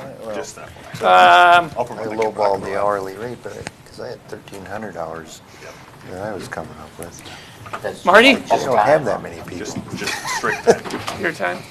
All right. You Right. ready for me now? Yep. Good. Good evening, Mayor and Council. The item in front of you tonight is for approval to purchase an activity centre sign that ties in with the design that we recently did to establish a citywide hierarchical signage manual. This sign, we've been kicking this around for quite a while. The original lettering on the side of the building, once we started painting, I think it was in 2016, we noticed that half the letters weren't actually attached to the building, and so they had to come down. And then we put a banner up there that has been up there since Teresa's been here, I believe. Yeah. And so originally this was down to be installed as part of our program to update all of the signs in the city. But last year we didn't have enough funding for this sign. It came in at 26,000. I think we had 20,000 budgeted for this. So that's why I pushed it over to this year. And I think that it's a sign that, you know, with Teresa's usage going up down there, we need to have some kind of signage there so people can find us off of County Road 12. I think it makes the place look more professional and just adds to, you know, help Teresa sell the building for rentals. It comes in at $26,730. It's a smaller version of what we have at the interchange. That's what a lot of the signage in the manual is about, is keeping that style and reflecting the logo. So this fits all of those things. So I guess that's all I have to say about it. The person that we're using actually did the interchange sign. We put out 4 different bids on that. They were the cheapest at that. I wanted to keep using them because of their just for the consistency of materials and colours and the craftsmanship that we had with the other signage. So that's why I recommended those guys. And this was their last year's estimate? This is Or the year before? Or? I think, where is the estimate on it? I spoke to the guy and he said their estimate was valued to January 11th, 2021, I believe. And I spoke to the designer, the sign builder, and they said they will honour those prices. I have a hard time spending that much money for a sign on a side street in Dayton. Mm-hmm. I agree we need something better than a banner, but I'm going to be hard pressed to spend that much money on a. I don't know. I'm going to second that. Personally, I would rather, I mean, in my opinion, almost $27,000. I would rather, I see just about no benefit to the residents for that sign. I would rather take $27,000 and get some good events going for the city. I didn't hear anything about other than the holiday light deal. I don't know what we're doing for summer events. In my opinion, a couple of the movie nights were a complete flop last year. I'd rather see some music events in there instead of that. Mm-hmm. And I think Teresa has. I don't see the value in $27,000. Anybody else? Well, I have a question, and I do think that's a pretty ornate sign for the location, but my question was more on the budget side. So we had $20,000 in 2022 that we didn't spend on this because the bid was higher than that. Yep. And so we added $40,000. So do we have $60,000 in the sign budget now? That is my understanding, yes. Actually, I thought we had put 40 in prior to that even. So I thought we were doing like 40, 40, and 40 for the 3. 20 was what we had in there last year, for whatever reason. I think it's because we spent. You probably spent 56 on the one on the freeway. So Yeah. I mean, We spent more on the one on the interchange, so There that's was a why. little Yeah, but that was a on- separate one. That was a separate line item in 2020. No, 20, I don't remember the years now. Do you remember 2021 that? was a separate I line could item have for sworn that. there was 2 years in a row we put in. Doesn't matter. it doesn't matter. The money may be in there, but Well, so do we I have a think hard we time have with that. 60? If in we do 20 have 60, yep. So we in have 20 from 2023. 2022 that we did not spend, and 40 that has been allocated for 2023 for signage. So we have a total of $60,000 allocated for I signage. think original we were going to have 2 or 3 other parks that were going to get And those are coming. pylons. Yeah. Correct. Well, right. But, yes. And So those are I at least think going to be this next much. sign was going to be at Stevens Park, I think is the could next be, yep. location. But My question is, I mean, we'd spent all this time pulling together this manual and it was accepted by the council, so that's what I'm going off as my guidebook. Where do we go from here? Do we just not put a sign there, or? I guess. Need something more than a banner. Yeah. I mean, Yeah, I'm okay with something, but I just have a hard time with looking at the residents and saying, see, on this side street here, we spent 27 grand on that sign. Mhm. I just have a hard time with that. I can understand that. What would you be comfortable with? A type of sign, you mean? No, what kind of dollar amount? I don't know. I guess it probably depends on what it is, but. It's hard for us to say 26,000 is too much, and then he goes out and gets something for 10, and you're like, oh, it's only 10, or 10's still too much. Like, I think we need to give, if the council thinks 26 is too much, then we need to give him a number. Otherwise, he's going to waste time doing something that. Well, let me ask you this: if we give him 10K and he comes up with a green sign, is that still worth the 10K? It's not. But I think at some point in time you have to realize you get what you pay for. So, I if you think keep lowering the budget, you can't expect to get this sign for 5K is what I'm saying. I don't disagree with what you're saying. I'm just saying, like, you gotta. I think one of the other considerations with this is, with the whole idea with the signage is that you have this hierarchy that reflects everything from the sign at the interchange to the buildings, and it's not going to be just this sign at the activity centre. It will be in front of the same style will be adopted in front of all of the other buildings for the consistency. Cohesiveness. Yep, and I guess my question to that would be is what is that worth? I don't notice that. Say, when I go through Elk River and see their pylon sign, I don't necessarily notice that all their buildings have the same style. How much is that worth? I think it reflects everything that we're doing, from T-shirts to your logos, branding, right? Everything that's branded. It all ties together. I know what you're going to say about the branding, but the branding was. Since I've been here, we've had 3 different brandings, and you can't keep just changing. You've got to settle on something for the consistency, and so people recognise it. It's like probably when Nike first brought out the swoosh, everybody thought, well, what's that? Now everybody recognises it as Nike. It's that same kind of philosophy, but in a different way. Sure. Is the price all inclusive with electrical installation and all that stuff? There is going to be some additional electrical installation costs for this. What's the feasibilities of getting in? I mean, if you want, personally, I don't see any. The banner's good enough in my eyes, but what's the possibilities of getting some sort of a poly sign and screw it right to the wall? The problem with that, it's doable, but the problem is it's these indented walls, so it looks a bit funky. It's going to what? You got the ridges in the wall. Yeah. So I mean, we can do it. For the sparrows to make their nest. Well, no, that's in the ethos. I think there is a little bit of visibility issue that we our issue with the activity center currently. I know that Teresa mentioned it from the wedding fair and stuff. Is people see that building and they don't know what it is unless they're driving really south on Dayton River Road, because they can see the corner and then see the banner just barely, but they don't see the activity center. I'm not disagreeing with the dollar amount that you're balking at. I'm just trying to figure out.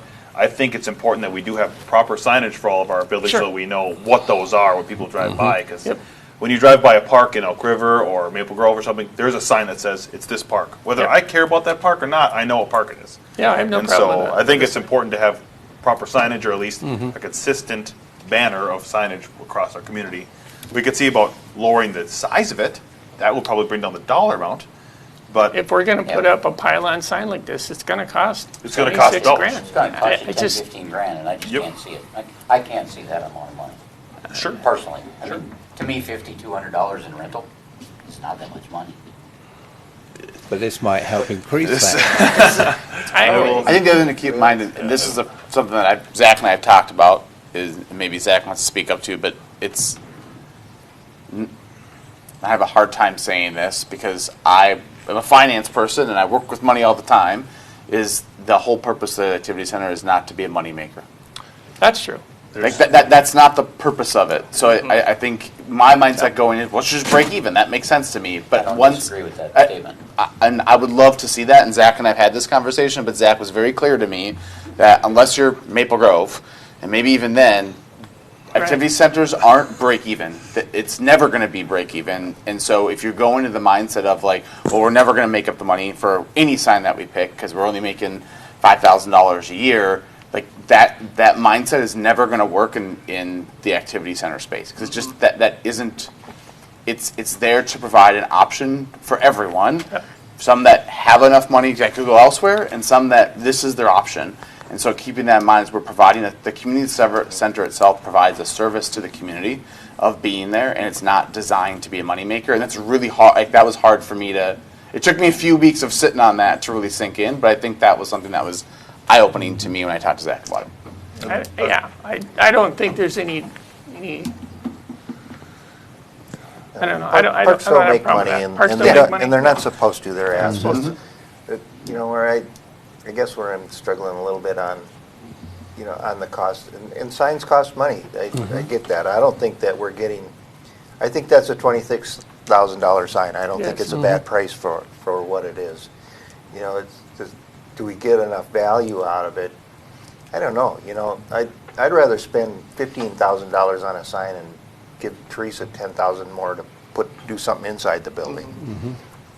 I'd just say this. I spoke, with some residents just on signage and stuff, and they feel when they drive past that sign at the interchange, they get a sense of pride. This is what they told me, because it feels like they're coming into a real city, and it gives that feel. And that's kind of what this whole thing is trying to promote, is that Dayton is a real city, and we're active and going somewhere. And I guess I might feel a little differently if we're talking about Stevens, but we're not. It's on a back road downtown. And the only people that are on that road are going to the activity center if they're from out of town, maybe visiting the 10 houses on that road, but other than that, it's Dayton residents. And I really can't tell them that, look at that sign, it looks cool, 27 grand. And I look at more of what the rentals are going to be. I don't know how many of the wedding rentals are residents or how many are out of town or how that works. A lot of them are residents of Dayton. Okay. I'd say 80%. Okay, so what I'm hearing is you don't like the number. If I can rework this somehow, what I'm really trying to do is retain the style and feel. If it means that I got to shrink the sign down a bit to get the price down a bit, is that what you want me to do? Well, if you shrink it, I guess, I think the problem is if you're going to make it a pylon, or what are they called? Why not just do a couple of posts with a poly sign and stick it in the ground? And I mean, this is a whole monument type deal. I think that's part of the problem is you can't do a cheap monument. No. I think that's the problem. And I did take some of the detailing off of this to get the price down because it hasn't got the masonry around it like the interchange sign. There was going to be some plantings around that it instead. doesn't have our toothpaste. Yeah, it does. It does. just in very the small. sign, I think, in the corner. Oh, It's Jesus. just not It's lit. very small. Well, You got so excited, but yeah, it's the logo, so it's there. Yeah.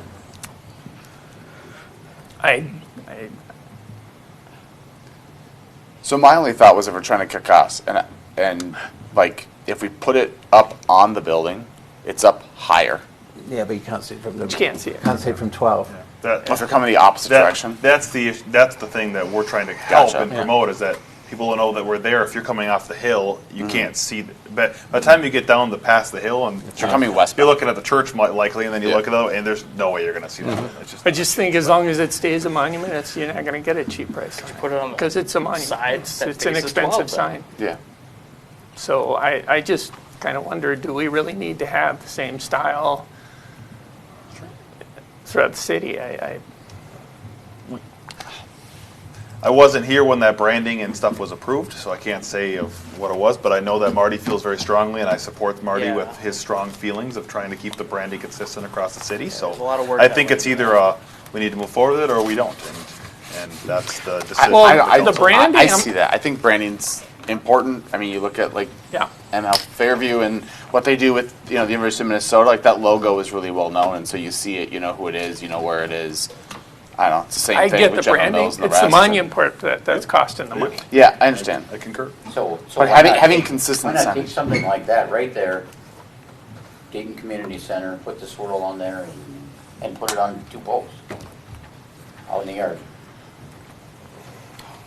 I'm not saying make it out of particle board or plywood. Oh, come on. I mean, Not yet. Scott's cutting things on newspapers to make letters. I can see it already.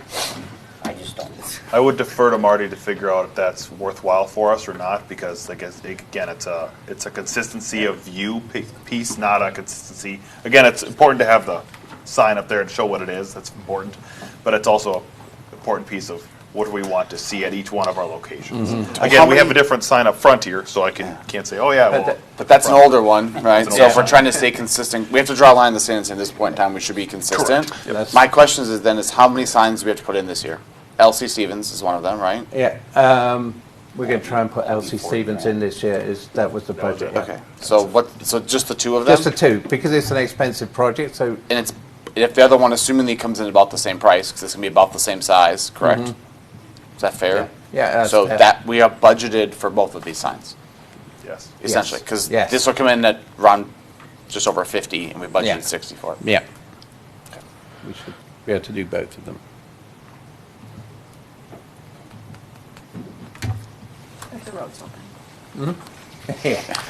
What's that? Well, It'll be do open you right have there. any input, sorry. Travis?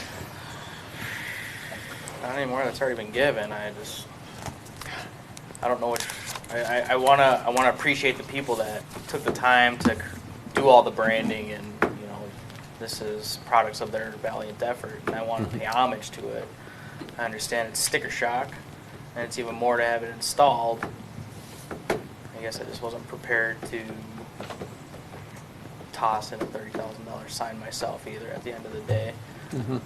But Sorry, Jeff. Do you know what the total will be, Marty? I don't have the electrical costs yet because I haven't got the electrical shop drawings yet to be able to figure that out. But I think it's not going to be a huge amount because we've got power at the building. No, What's not huge? That's a, Yeah. it's a it's not going to relative. be $5,000. I was going to say $5,000. okay. No, it's going to be under see that. that. Way Under that? Yeah. Way under that? Yeah. Like $1,000. No, No. a bit more than that. Like 1,500. We Here, keep man. playing this game. Mark, guys. how much is to get 'em out And then there, it'll yeah. be cheap. Yeah. Yeah. So I think we just Give need some to guys know a shovel and just go put that wire in. what your thoughts We'll are. get it in. We're happy to table it and come back and discuss and see if we can get it cheaper. If that's the biggest drawback for it. If it's a complete no, then just let us know and we can. I would feel better having an all-inclusive cost with the electrical inside there, because I know it's going to be work, and yeah. There's a change order involved for sure. Well, so I'm trying What's- to avoid. So I'm trying to get No. more of a number than not that much. Yeah. You gotta get way down there I before. think You can so. vote now, I'm a no, 100% no. I have a hard time spending $27,000 on a sign. I just don't know if there is an alternative being presented that will keep with the branding in some manner, but isn't $27,000. Yeah. I don't know. But That's where I'm at. remember, the branding is, that All the signs are looking like they're the same shape. They're the same. yeah, it's the look, again, all it's that. the Yep. it's the mortar and it's the brickwork, it's the foundation stuff where this. And that's expensive. Yeah, Well, there is a whole hierarchy of signage here. Some of them are wooden signage, but those were designed for other options. I could come back and represent with those. They will stay within the hierarchy of signage. It's probably not the usage that was perceived for them. But I could take a look at that and see what that would look like. What? Those weren't perceived to be lit signs, so that might be something that we might have to consider.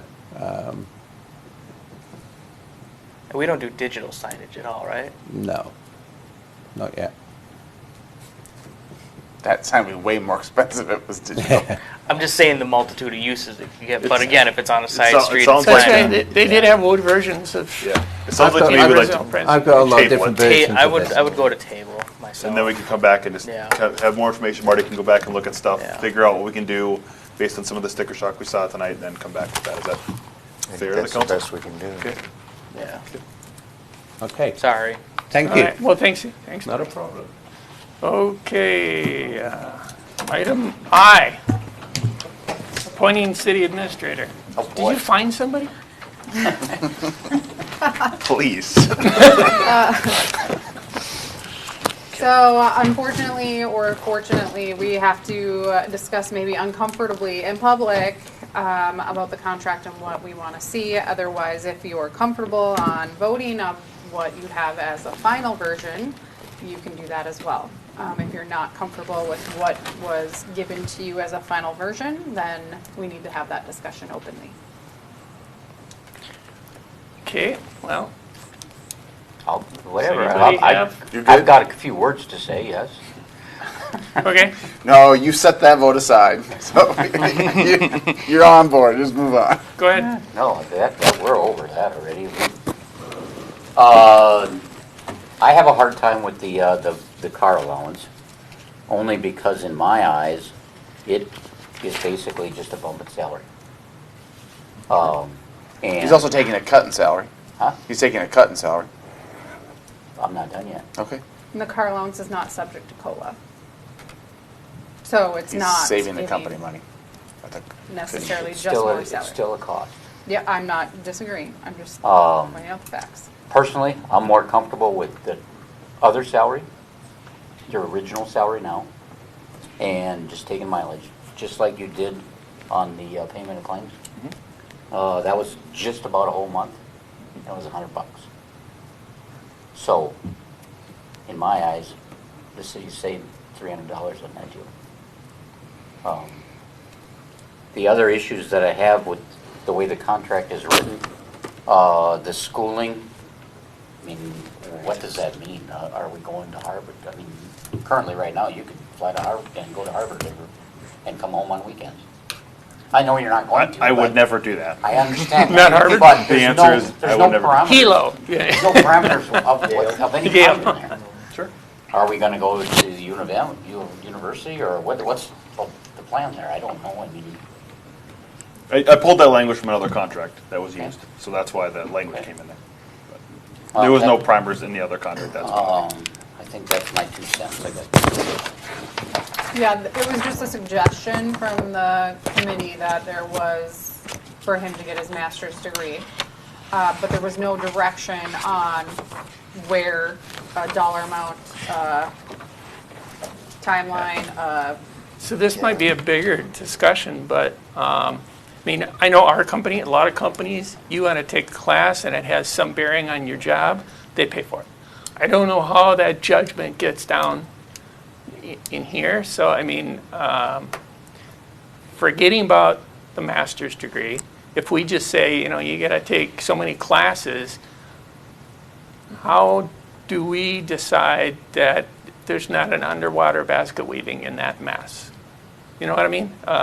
Because again, the way our company works is HR just said, no, we're not covering this thing. It doesn't apply to what you're doing.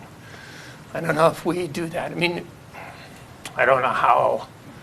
I So mean, if we have an employee we could that- have his classes Go ahead, Paul. approved. I think it's under policy that they have to have it approved by the department head, so the Zach's department head would be approved by you guys. Correct. So- And they have to keep a C average.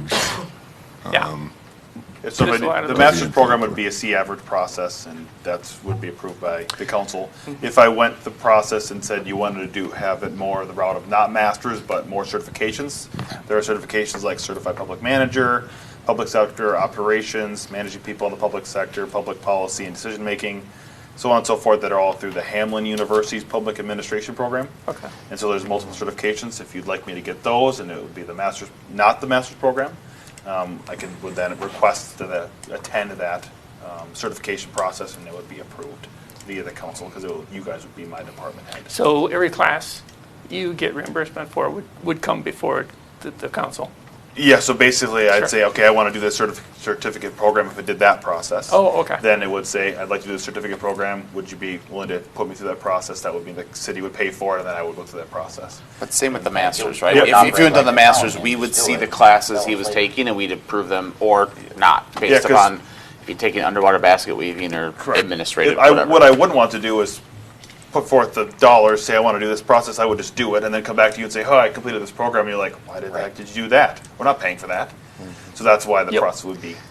Right, I looking think for it approval needs to first be and foremost. prior. And I think, you know, through our discussions, I think I started us down this rabbit hole with the idea of making some requirement that you work toward a master's degree.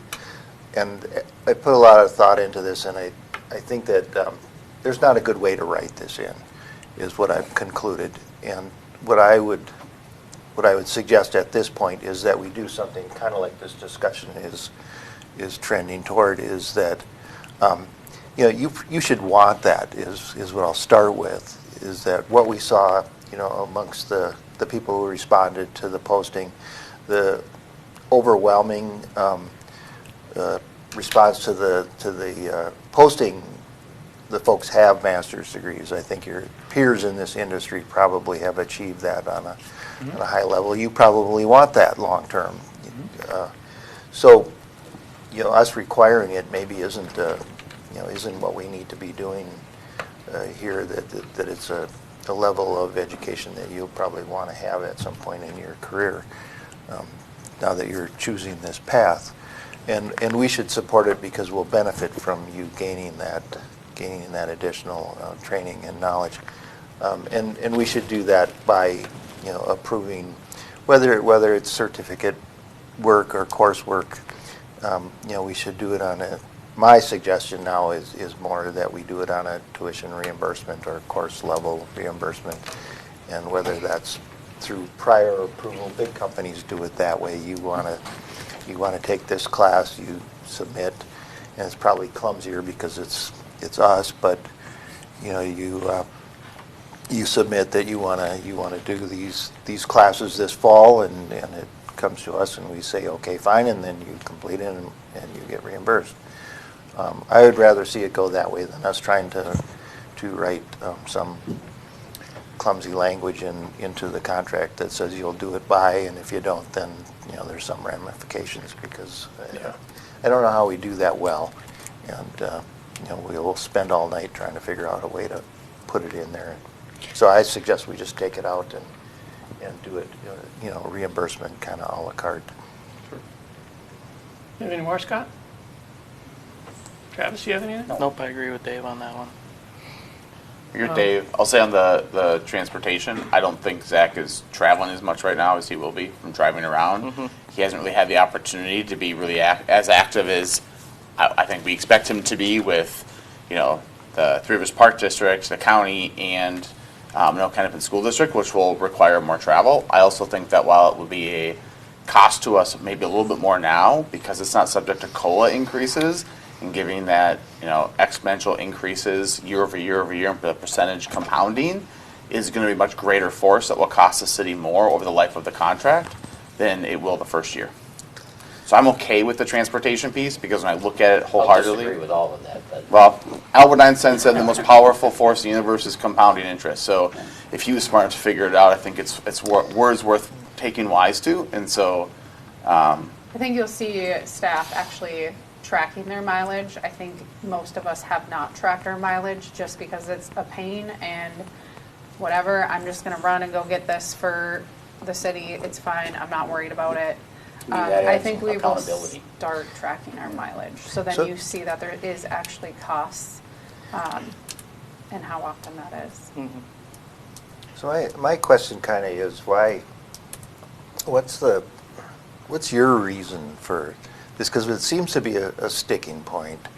You know, is there a prestige piece to having a car allowance versus, I mean, baking it into the salary? Because it seems like we're taking it out of your salary and putting it into its own thing to be a car allowance. Yeah, so the reason why I requested it, it's just very typical among city administrators to have a vehicle allowance. Again, it's not a prestigious thing or not, it's just basically a process in almost every contract you likely saw within the city administrator roles. It's also a piece that I looked at COLA as well. And I said, how much does it cost year over year to have the COLA increases given to me? I personally know that all the dollars can't go to me and I still have a staff level, right? Like, if all the dollars go to myself and I am greedy, then it's taken away from every staff member that's in this room or potentially in this room long term. And so I want to make sure that we have a quality staff behind myself to be able to support all of the needs of our residents. And so if we have a COLA increase, like if I have the salary of 150 and then have the vehicle allowance, I get less of a COLA increase next year. Instead of having the COLA increase given based off of my current salary of 153 and whatever change. So I looked at it as year over year. I plan on being here for a long time. I don't plan on walking away. That's why I did a 5-year contract, because I don't want to be 2 years and then leave. I love this city and I want to do the best I can for this city, and so that's why I'm trying to take a lower salary, add a vehicle allowance so it's not subject to COLA changes year over year. So that is why. It's the same allowance either way. It's $250. Either goes to the car or it goes to him directly. It saves the city more if we do it this way. And I'm fine with whatever. We want to change it back to That salary. doesn't add up.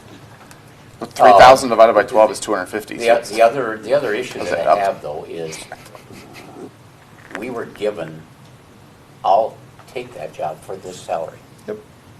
And now all of a sudden, we're adding 5,200 a year more into it. Sure. So, Sure. I know we saw the other candidates, you know. it has nothing to do with that. Okay. Okay, so we need a motion to approve Resolution 13, 2023. Are we approving it with changes or as is? Well, I haven't heard any changes. Did you want to take out Suggested. the masters and just have, So the only thing what they wanted to do was scratch that out of the contract. So- That's what I heard. But The verbiage there kind of, I thought, left and out. I mean, we could scratch it entirely. I think there's clearly the want by everybody, including you, to get more education in this area. But we can strike it entirely but it seemed to me when I read it, it kind of was almost self-defeating. There was something in there that said it really didn't. well, need to be yeah, done. it wouldn't be termination if not There's completed. no, Ramifications. right, there's no ramifications to it, but there also is, I mean, I know you're not doing it, but you could go to Harvard. I mean, there's no limitation on what you do. I tell you that I literally consciously could not do that. I'm just telling you right now, I could not do that. So, As much as I maybe want to go to Harvard, there's no way I could consciously. There's no limitations on I it, agree. is what I'm Yep. saying, the I way. concur. Okay, so, If you were fine striking So I it, don't I'm like fine it for striking that it. It reason. does oh, not. okay, that's fine. So you want to strike the whole education thing? That piece of it, yeah. With the understanding that you're going to come to us and say, Yep, yeah, I want to correct. take this course. Correct. Yep. Right. Yep. So- I would just come again based on Still the, want you to do it. Yep. It just don't Based on the think verbal it works a way communication today, to it write sounds it like. into the contract. So, Exactly. okay. There's nobody up here a bigger proponent than David, and I can speak to that with every conversation I've had with him about it. I'll make a motion with striking that change, going back to the 153 and change, and just doing mileage. I would motion the opposite. Strike out that and keep it the We'll see where it 150 with the goes. 250 a month. Okay, so It's cheaper for the we city. now have a motion. I need a second. I'll second it. That would be a second on what Scott's. Scott just did. Yes. So can I ask a question, because I'm the new guy? If Yep. this motion doesn't pass, can a new motion be Yep. brought forward? Okay, so Yes. it's not like it's this or nothing? Yeah. Okay. So let me clarify what you said. You said going back to the 153 And change, whatever it is. and removing the 153. car allowance. Which just is going straight $250 a mileage. month more, just to be clear. I thought that was per paycheck. It is per, Yeah. it's $200 per paycheck we Yep. request. And That's 26 checks. 26. Correct. Yep. $1,500. Yep. Yeah. So, again, it's, the rough increases, I don't even know, it's like $2,800 or $3,000, something like that. The difference between what I currently make today or this contract that was approved, or that was looking to get approved today. So the difference is like $2,800. Again, the reason why I did that is because it would then save the money long-term for the city, so. I didn't expect this kink. So, and you're going to second what Scott said? Yes.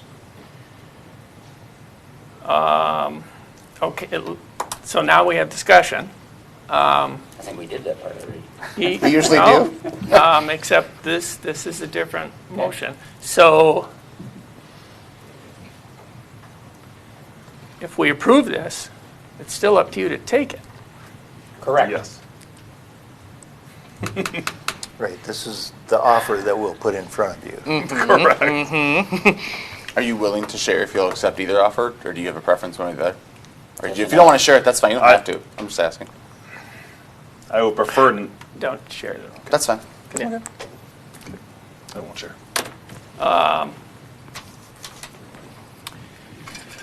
Okay, well, any more discussion? So the motion is 153 with no car allowance. And change, whatever it is.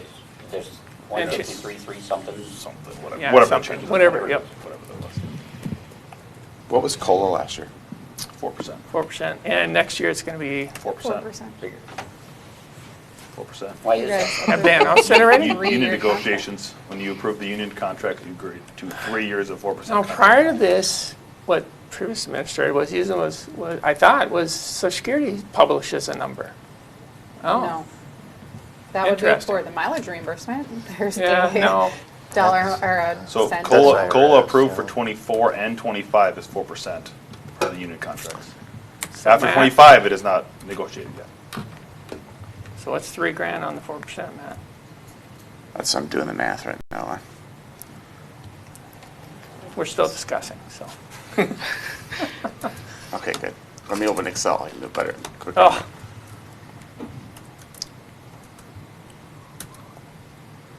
All right, it's 120 It's not that, bucks. it's not, 120 bucks. yeah, it's the math The doesn't first add up, year. just like I said. Yeah. Okay, any more discussion? So I'll tell you why I don't like the optics of the car allowance. Yeah. Go It's ahead. not the money. I don't like the optics I of it. didn't either, yeah. Would you be opposed to doing a higher salary than 153, whatever? I just want to make it an even number, 154 or something, and then no vehicle allowance, or 155 and no vehicle allowance?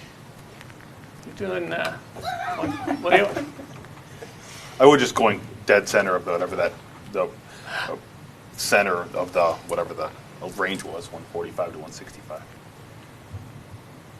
I think there's a little value in the fact that I have done basically every loop and hoop and what are you everything going to that I've do, ever Dave? jumped So through. we're still discussing. Are you, I think You'd I'd be okay hard-pressed with, to find an administrator at this point. I'd be okay with, say, 154. I would. So what do we gotta do, amend them? We would- You gotta talk to we- the guy. we would Vote on have that to- one. You've got a motion and a second, you got to vote. I think we on it, get right? 4 votes on 154 either way. Okay, I'll go along with it, but all that tells me is that the word, I'll do it for this money, didn't really mean that. So, okay, Well, it did, but he thought he was getting the car allowance with it. So. Yeah. no, he didn't. Okay. Okay, so you're going to amend your motion to 154, no car, plus mileage. And 154, was there a change, something? I just about- wanted to okay. make it. 54 flat. And we're 150. removing the master's piece. And we're The removing. masters and the car masters. allowance are, will be removed. Good? Is that good for your motion? Okay, Scott you doesn't good like it. for a second on I that? don't like it, but I'll go along with it. Okay, so now we got a motion and a second, as amended. Discussion. All those in favor say aye. Aye. Aye. Aye. All those opposed say no. Congratulations. Did you say yes? Congratulate you, yeah. Yes. Well, yes, I guess we'll find out. At least we got the answer that he would take it. Okay, Yeah, only because Scott said yes, that's why. that just means you're still in shock. A little bit. Okay. Item Let's go home. Item J, geez. We are not too far behind. Item J, Hey, we're doing pretty good. comprehensive plan amendment for Opus. Thank you, Mr. Mayor, members of the council. So tonight you have an application for a comprehensive plan amendment for Opus AE Group LLC. The request is to change the property from commercial to industrial. The location is 17600 Territorial Road, which is on the intersection of Territorial Road and Dayton Parkway. It is currently the location of the tower lease site. Is it not? Oh, they're just Presentation. I can do it. Okay. I know where it is. There we go. So it is currently the location of the tower lease site.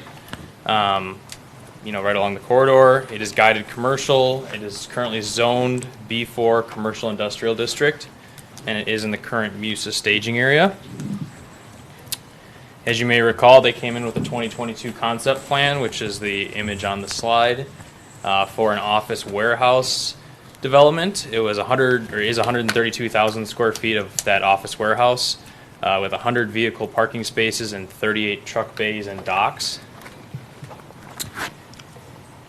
They did provide some example buildings of what that could look like with the concept plan.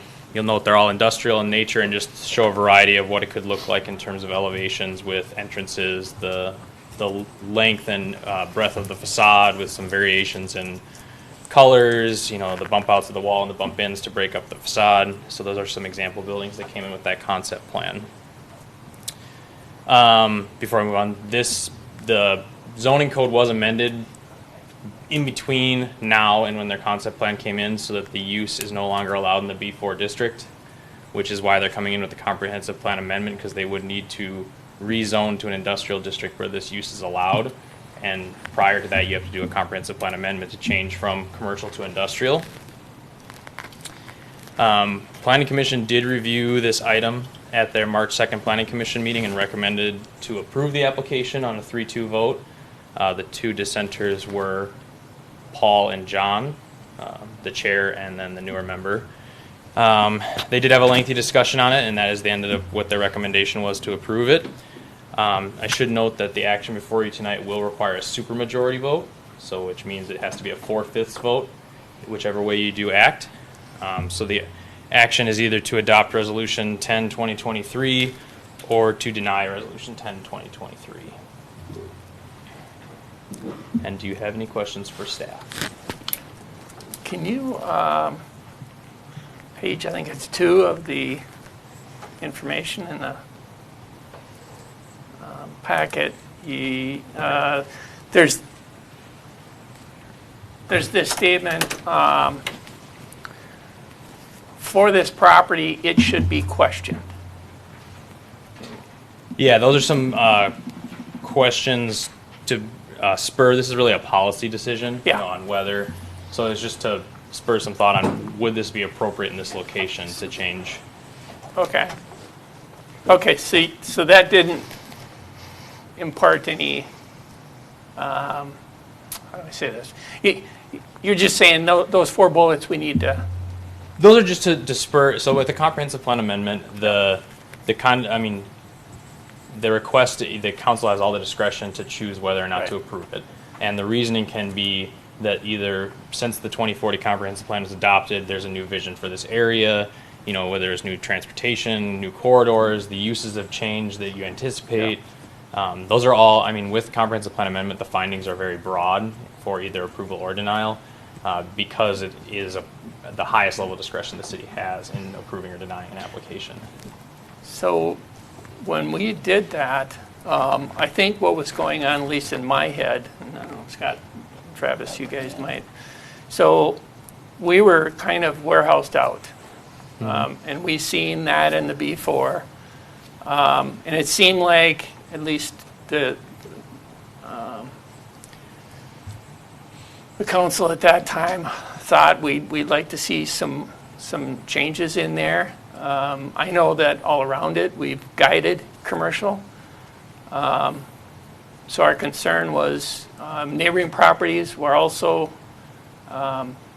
it just didn't seem like it was consistent. Plus, like I said, the guidance is commercial. And I'm not thrilled about this use, but can you put the map up there? Mm-hmm.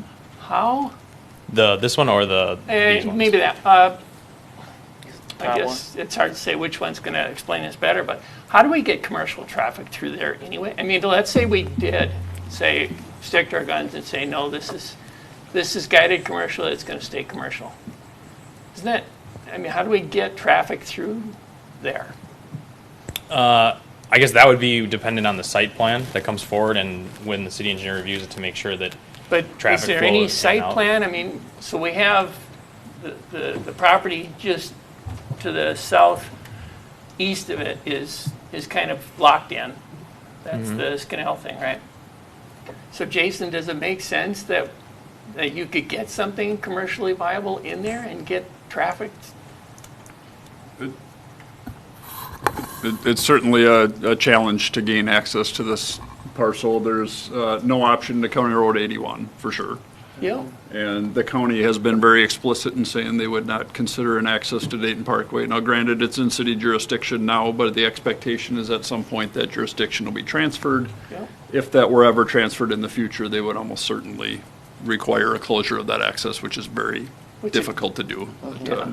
So it really is limited to the territorial road as its access for it, which out of my wheelhouse, but I would say that is probably a challenge on somewhere where you're looking for a lot of users as a commercial setting. And how much actually are the applicants?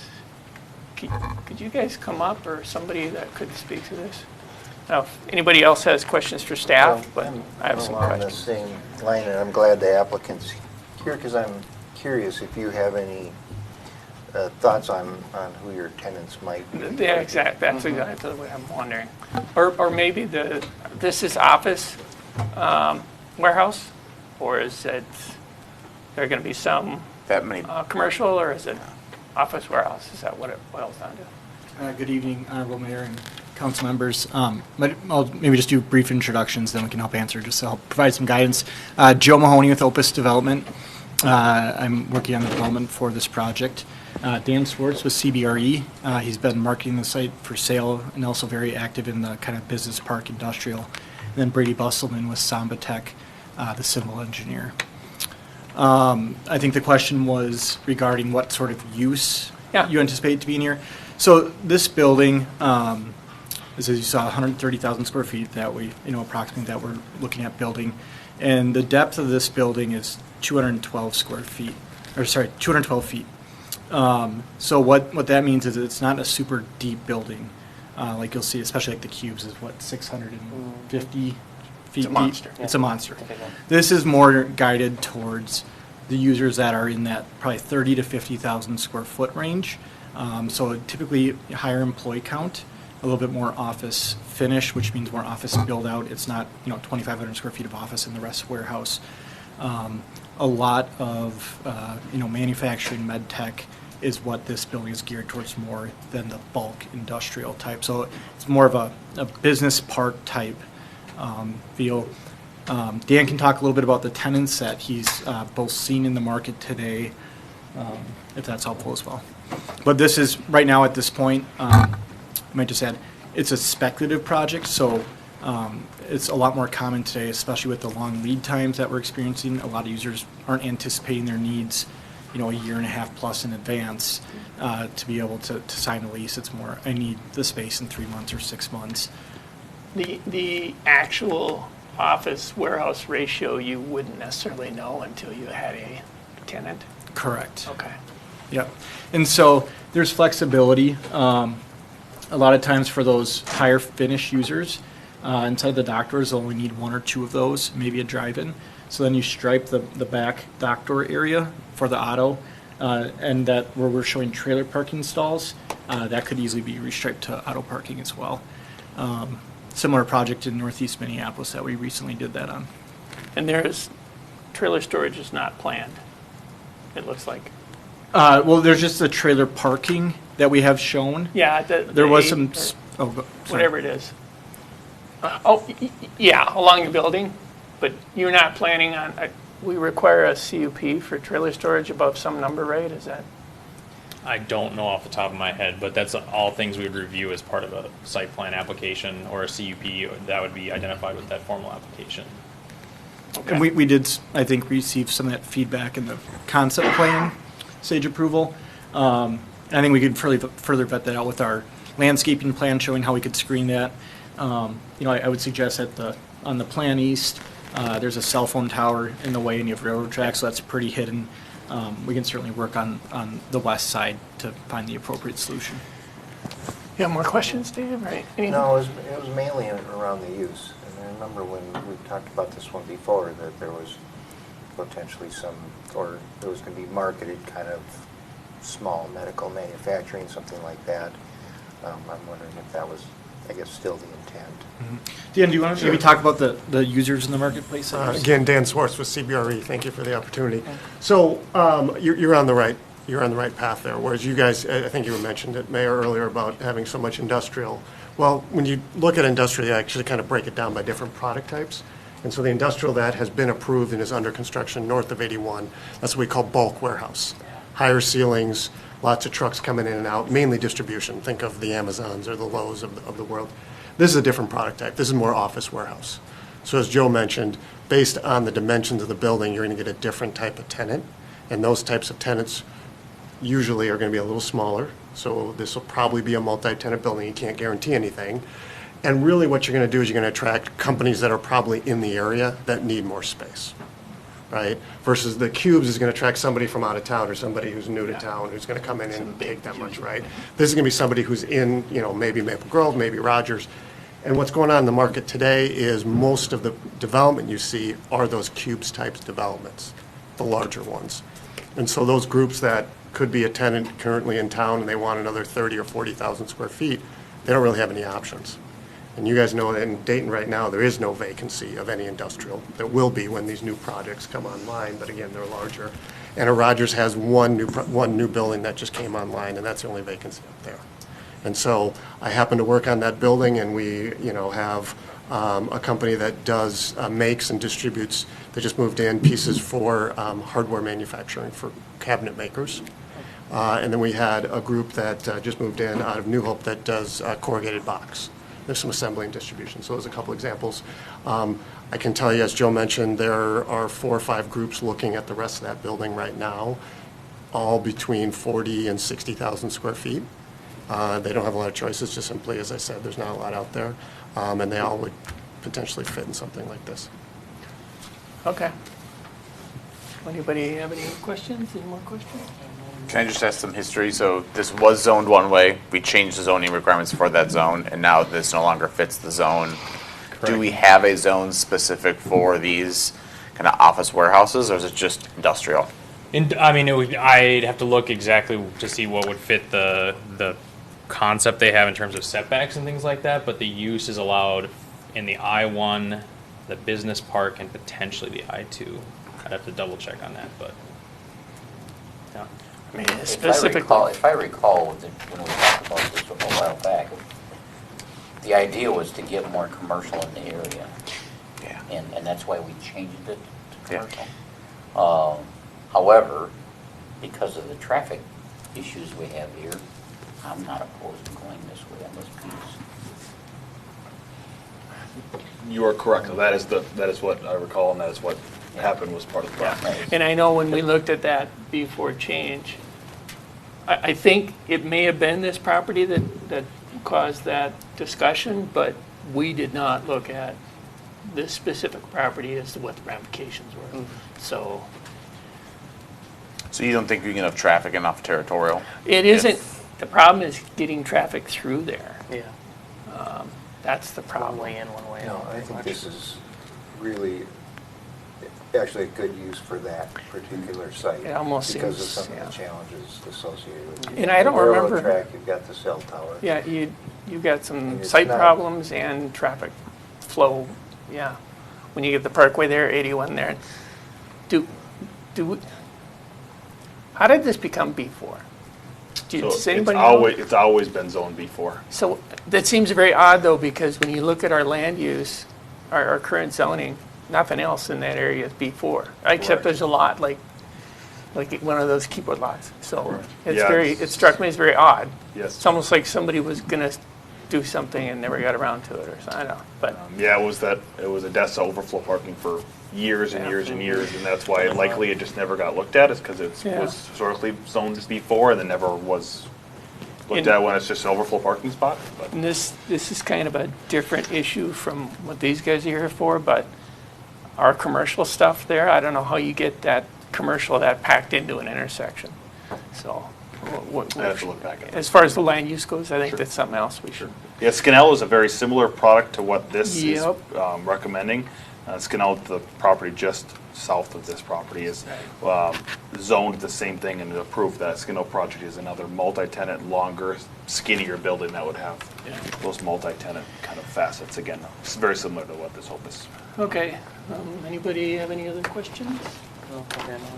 Okay, I need a motion and a second for, Mr. Mayor, if I may. No, go ahead. Just, there's one change. As part of the staff report, there was, the resolution number is incorrect, so you should just amend. It should say 10-2023, and I believe the one in the packet says 9-2023, which will be a resolution for the next item. So there's just a duplicate number, so this one should say 10-2023. yep, For the Opus, agenda right? says 10. I meant in the packet, The I think the actual actual resolution. resolution says 09-2023 in the header. That Okay. would just need to be amended to 10-2023. Okay, so then with that amendment, So I'll make a motion to approve 1023. need a second. I'll second. Any more discussion on this? All those in favor say aye. Aye. All those opposed say no. Motion carries. Congrats. Thank you very much.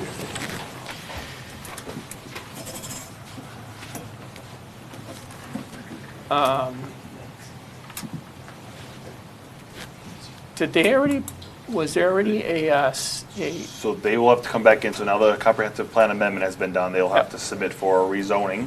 But now that the comprehensive plan amendment's been done, Yeah. now they'll have to come back. We'll with- have to go through and get it approved through Met Council and all Rezoning. of Correct, that. yep. But yeah, then they would come back in with the next round, which would be the rezoning along with whatever the site development plans require in terms of site plan review or CUP or IUP and those applications. So concept-wise, have they been to the planning commission yet? But there's, They- oh, they yeah. were. This Yeah, concept that's went right, to the they planning were. commission. They Yeah. were, and we take the comments from them along with the Yep. comments that we had from the council meeting at that time. Yep, I forgot about that, yeah. Touch base with them. And I was there, so. Happens the best of us. It was, well, it's happening more often than me. Okay, item K, Samstone CUP IUP site plan. Yeah, thank you, Mr. Mayor, members of the council. This is a CUP, IUP, and site plan review for Semstone Product Company. Their location is at 17515 Territorial Road. It is a 5.5 acre site east of their existing facility. This is guided industrial and zoned I-1 light industrial. It is in the current MUSA staging area as well. So kind of go over the applications, a little high level since the rest of the information is in your staff reports. Just thrown up on the screen there, the landscape plan, which indicates overall landscaping and then the site as a whole. So the staff report did include a review of development standards such as setbacks, parking, architectural landscaping, and et cetera in there. Lighting, a lot of other standards. And there are conditions included in the resolution to ensure consistency with those ordinance standards. For those, you'll note on here that there's the parking on the front side of the building here. The display area, which I'll get to, is up on this top of the building here. Proposed structure here with the existing building to the south of it. And then there is some access in, and then the outside storage area is here on the screen. So the conditional use permit is for the outdoor display, which is the area that customers will go in and traffic through to look at the items. That display area includes items and products for sale at the business. So the resolution does contain conditions to ensure compliance with that CUP as well. The interim use permit is for outside storage, so different from outside display, outside storage. This is located in the rear yard of the site. It's highlighted in yellow on the screen. There is a storage schedule on the site plan that they submitted, and that is a condition that they have to maintain or can only store items that are on that storage schedule within the storage yard, or items that are similar in nature, since the storage schedule is pretty detailed on specific kind of item. As long as it's within that same same brick, different color kind of thing, they can still store that in that area. The IUP is proposed for 50 years because with interim uses you do have an end life for them. CUPs run for life with the property if they are approved. An IUP has a set end date or a sunset clause, and so this one is proposed for 50 years. So the resolution does contain conditions to that effect for the IUP. Planning Commission did review this item at their March 2nd meeting as well and recommended to approve the application unanimously 5-0. So before you tonight, you have the option to adopt resolution, and this is the correct 09, 2023, or to deny with findings, or to continue with direction to the applicant for additional materials you would need. With that, do you have any questions for staff? Anybody? I have none. I have none. I watched it, so. All right. So I need a motion and a second. I'll make a motion. I'll second. Okay, Travis, Matt, any more discussion? Is the applicant here? Do you have anything to say? Good. Okay, no more discussion? All those in favor say aye. Aye. All those opposed say no. Motion carries 5-0. Appreciate it. Yep. Thank you. Thank you, sir. Okay, item L, MTL final plat developer agreement. Thank you, Mr. Mayor, members of the council. So the item before you is the final plat for MTL edition and the associated development agreement. The final plat is significantly similar to what was approved as the preliminary plat, which is the criteria you review the final plat under. As a note, there is a kind of a critical or a timing issue because there is a survey gap. It's really hard to see on here because it's very, very small in detail compared to the overall plat, but this line right here that I'm indicating, the north-south line, there's like a 1/4 foot gap between the adjacent property that someone that is currently deceased owns, and they need to figure out that gap before they can record the final plat.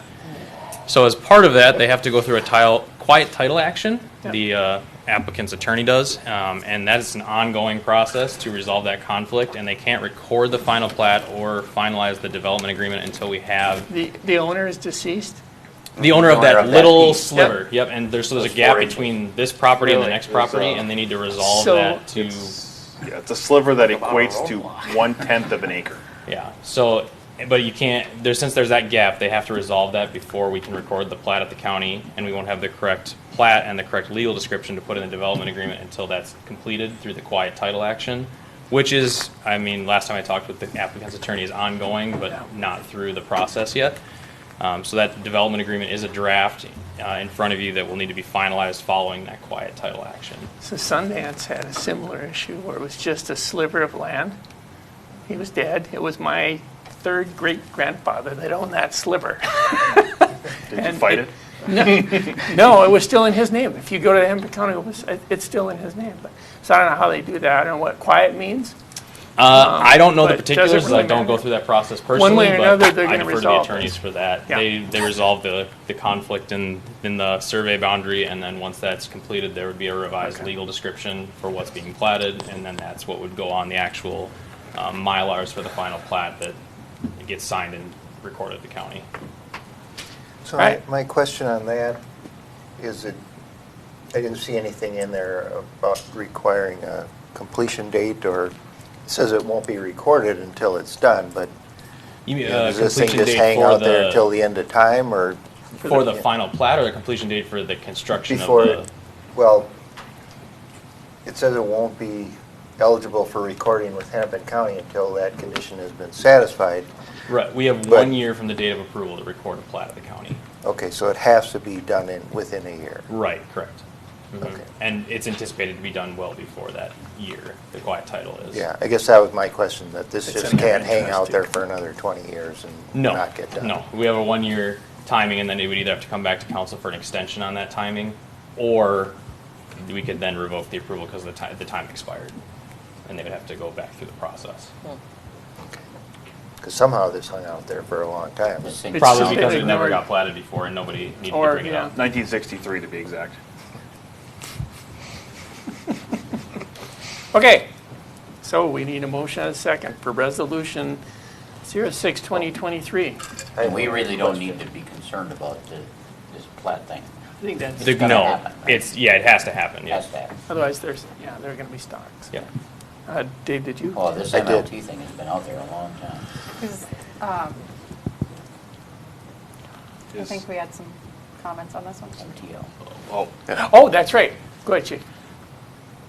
Is the building representative here, or no? Okay. I just want to make my comments on record that I do see that we have for the as it's described here, conditions on it, but it talks about yard waste prohibited remaining on site overnight. I just guess I don't quite understand, this is obviously because they're not here to answer the question, but I'm trying to better understand, they're going to bring in yard waste during the day, and then from, I'm assuming, residents, and then they're going to ship it out at some point. My concern is this, is obviously spontaneous heating or spontaneous combustion of those types of products staying there over a period of time and not being removed. I don't know if this is the same property or not, but when I was on Brooklyn Park Fire, I believe they're off 85th, and there's a significant fire that we had to deal with because of an erroneous amount of yard waste and so forth that was there. So that's my concern. I see that it's in here, so that's fine, but it's something that I, as the fire chief, is going to take a look at on a regular basis to make sure that it is being done as it's designed in here. Otherwise, it looks like it does potentially remove that ability to have that on site. So that's just my comment for record. I do believe it is the same company, I'm sure. I would guess. Zach, this is the property when we talked about this that they're putting in sewage pipe, correct? Yes. Because right now our teams are going about once a week to pump sewage because that pipe is not right, not yet. So Okay. the current lift station, and correct me if I'm wrong, Jason, on this information, is the current lift station that would serve both Graco's, the Capital Partners building that's currently being built, Alro Steel, so on and so forth, amongst others, is being built by Graco currently, or will be under construction this spring, and that will take all of the sewer waste, so the wastewater from those buildings. That is then going to be put into a lift station and then held there until we have the pipe to be able to fulfill it down through the MTL property. So the MTL property will be extending our force main or our main of wastewater through to the interceptor down from Met Council. So we need this property in order to do that process. Otherwise, we will have to pump out that lift station once a week or something until that sewer pipe is built. And do we have a timeline for how quickly they have to get that piece done for the city? I believe that's item number one they're going to work on, but I could be wrong. I would go to We would write that in as a condition for construction, that it be as early as possible. I'm assuming they would have to cut to grade first, so grading activities, but utilities, that would have to be at the start of it. Yes. And as part of a condition, to Gary's point, if you catch them with this material in a semi-trailer overnight, I mean, there obviously there's got to be some sort of a fine. Yeah, and I'm just reading the conditions, the text agreement, zoning text amendment. It states that any modifications by the city for violation of conditions approved with the CUP shall immediately be corrected in accordance with section so forth. Otherwise, the failure to comply with the city corrections will cause for the CUP to review by council. So I guess, yeah, that's great that they can come back, but if we have to go out there numerous times to extinguish a fire or whatever the case may be because they're not following the text amendment, yeah, that my preference would be some sort of fine or whatever so that we can minimize those. They're a ton of work if we do end up having something. And I'm not aware. Kevin told me if you know any information. So would that CUP be able to be revoked? So Yeah, they would if they're be not able meeting to- a condition If of the they're not CUP meeting and a they came back condition, to you can council always- and council felt that that was worthy of revoking the CUP. Correct. So they would be able to basically say a that resolution you'd pass. you're not able to use that transfer station essentially if that happens. It wouldn't be a fine. It would be just like we cease your operations basically. from Yeah, that we could point. yank. Correct. Yank the CUP. Yeah, correct. You just yank the CUP and say that's not possible based on the conditions not being met within the zoning text amendment that Chief Hendrickson had mentioned.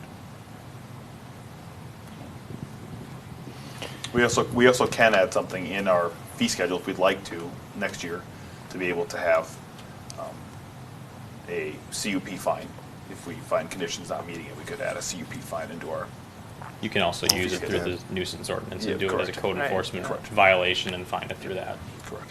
Well, I don't know, but odds are there's going to be an opportunity to leave something overnight. It's Well- likely going to happen. Yeah, I thought, well, I think that they have good intentions, but I think it's going to happen. I mean, I think it's likely to happen, and I'm worried that you're going to find it when they call to have you come and put out the fire. And, and then our threat is, well, we can pull your CUP, which is putting them out of business. And so that's a big threat. It seems like we ought to have more arrows in the quiver than just that there ought to be some kind of More than just a substantial nuclear fine. option. Death penalty or nothing, Right, what you're right. saying. Yeah, I mean, Then you could have So- that in the DA. right? because they can maybe be worried that we're going to put them out of business, but would we really do that? Right. For a dumpster fire? Right. I think there ought to be something substantial short of that. Member Fashant, the code enforcement option for compliance with that would basically levy a fee against them until they complied. And that'd be much more the intermediate option in terms of that fee isn't, I don't know what it would be off the top of my head, but it's on the fee schedule and it's in the ballpark of like 200 for the first time, then it gets higher and higher, and depending on how long you're out of compliance with it, and if you don't comply with the first order to comply, there's different fines in there, but that would scale up and would be kind of your, That would be the tool. yeah, not go all the way to self-destruct mode, but on the way there. I don't think 200 is going to make them. 200 Well, is that's where it that starts, big. but it can go, 2,500. but it can go up, because then 25,000. there's a fee per day that they don't comply, so if it goes. It's $100 per day. Yeah, so if they stayed out of compliance for 30 days, now you're at. And I'm not 30 even grand. saying that there's going to be a fire, it's just, if he has Yeah. to go out there just to check on it, just say he goes out there 15 times in a year, that's a lot. Yeah, and this has been my concern since it's obviously I came late to the party because this has been working on this for quite some time. But when I saw the use of this part of it, because it seems to be only one part of their business plan, at least on the property, that was my biggest concern of them wanting to bring yard waste, and then they say they're going to get rid of it on a daily basis. And I don't think that's very practical, because you bring it in and then to also then get rid of it the same day. It's like, well, why wouldn't you just bring it to where it needs to go instead of bringing it back to that geographic location? Well, so this is a final plat. This seems a little late to be bringing this concern, and I'm wondering, is this something we can? I mean, we still have the building permit process for when they do the building permit for the construction of the building. Okay, will that give us the leeway to? We can certainly talk with them about the operations with the building permit. Because I think that was part of the use, was waste Yeah, I mean, during like, the day. What's approved is approved in terms of the preliminary plat and the use of the site, but we can certainly talk about how it's handled and things like that with the building permit as part of that. Okay. Because the building permit will be reviewed by fire chief and the building official, so we can certainly bring that up. And it's made on record tonight, so they are Yep. aware of it. And I know if they're not, I wasn't aware if they're going to attend or not tonight, but I know that they are aware of the meeting happening, and they can watch the recording to see the conversation as well. Okay. Okay.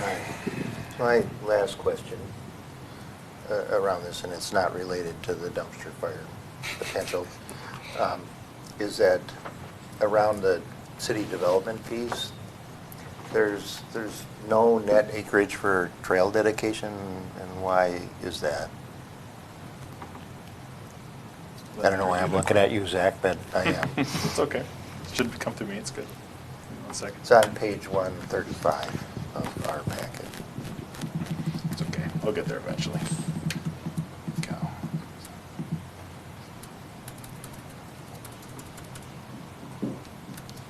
Sure, what you're looking at to figure out is why there's no trail dedication. And it's because there's no trail dedication paid for on commercial property. It's only park dedication. So it's essentially the net plus a little more for anything that's gone with commercial development. So there's a residential portion, there's a commercial portion, and then there's a high-density portion of the trail and park dedication fees. So we only pay, the commercial businesses and industrial businesses only pay a park dedication fee and not a trail dedication fee. And that's been in our fee schedule for. Yeah, and I guess I'm not wrong, but it seems like on some of the other developments, make we've sense? had trail dedication fees. No, we've always deducted, like for Graco, we deducted part of the park's dedication fee for them to put a trail along West French Lake Road. So we deducted part of the park's fee. So it's actually netted together and then put directly to parks. The reason for that is that typically commercial businesses aren't using the trails. They're typically going to be residents that live in town, or they want to be, go to a park and eat lunch or something, they'll do that. But just, like I said, that's historical information that I know about the fee schedule. So is there any state statute reason why we would do something like that? I don't know if there is. There's not like specifically on why we wouldn't have done a trail dedication fee versus Yeah. a park dedication fee. Well- But I wasn't around when those fees were adopted, so I don't know the reason why there wasn't a trail dedication fee for non-residential. Because we have a park dedication fee per acre for non-residential, and then per unit for low density, medium density housing, and high density housing as a separate. And then there's a trail dedication per unit for residential low density, and then a separate one for high density with no fee for non-residential. And there's no state statute reason why we would have exempted that out. It may just be incorporated in the overall park dedication fee, but without the math on the spreadsheet, I wouldn't know Yeah. to be able to respond to where. Does it look like it's just So proportionally in there? Yeah, so basically, a non-residential park dedication fee is $7,524 per acre. If we look at residential per unit, it's $69.46 for park and trail. So it's likely based on an acreage calculation that we did from Stantec years ago. Okay. And we've been just increasing it based on the increase of our fees every single year. But I can't Whether it helps or not, the fee structures were in place prior to Wink, now Stantec's involvement with the city. Oh, fine. Well, so I don't know the history, but it has been consistent since that time, so since 20. Yeah, I don't remember us talking about, I remember when they got broke out. I was not counsel then, but it strikes me as odd that we didn't break them all out. Yeah, the only one we don't have charged trail dedication is non-residential one, which Kevin had mentioned. Well. Yeah, it's just, and I'm not saying any of you are wrong. It just stuck out to me, and I thought we had a rate per acre for commercial and that kind of stuff. We do not. All right. Just have park dedication, that is it. If that's something we'd like to look at, we can most certainly look at that as part of our future. A fee schedule obviously is a set Maybe we date should, and time, but so. we're not going to fix it on this project. So. Right. Unfortunately, no. All right, thank you. Mayor, I just want to ask a go quick ahead. question, just for a learning opportunity for me. Because we're in the final plat, this was something that was well before my time. Is that, I just want to better understand, because I've given my input since I've been here on this project as it relates to that specific item. I'm just trying to better understand if it's just because when I started, or it didn't get passed on as it should have. It's based on the fact that it wasn't adopted in the preliminary plat process, so that would, I don't know when that was. But that's, I don't remember when preliminary was on this. Do you I remember? don't either. It was It's been a long time. It's been a long It's time. I bet you it's been So- at least 9 months. So you probably didn't have an opportunity. Probably. No, and I just want to make sure that I understand the process so that, obviously it becomes known well in advance, so. Okay, thank you. Yeah. We could talk about it during the building permit process, like Kevin had mentioned, about if we need to do it. But if something we have- making But fire in the code future, over. this would be something Yes. that would come up with the preliminary plat Correct. or with the CUP Yes. for the use on the site. Yep. Correct, yeah. And this was just timing wise happened prior to, Yeah, it's been a long time. yeah. I think it's more than 9 months myself. I think it is. I want to say it was like September, or no, it was after that, because You have it, Jason? he Well, spoke to me.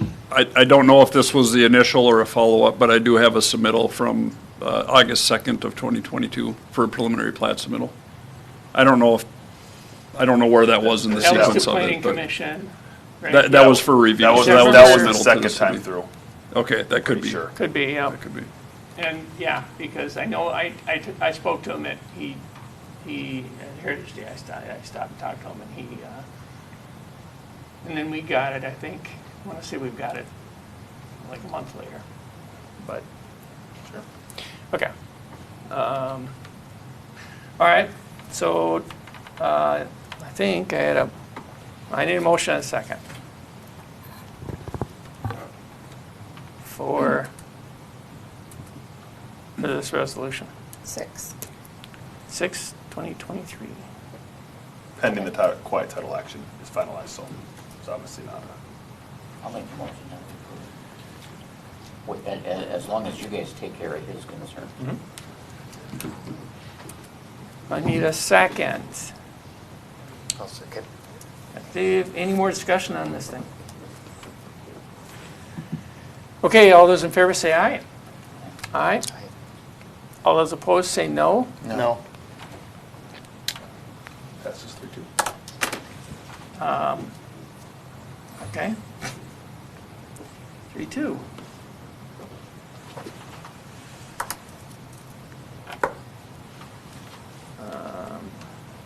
Item M, Dayton Mini Storage CUP and site plan.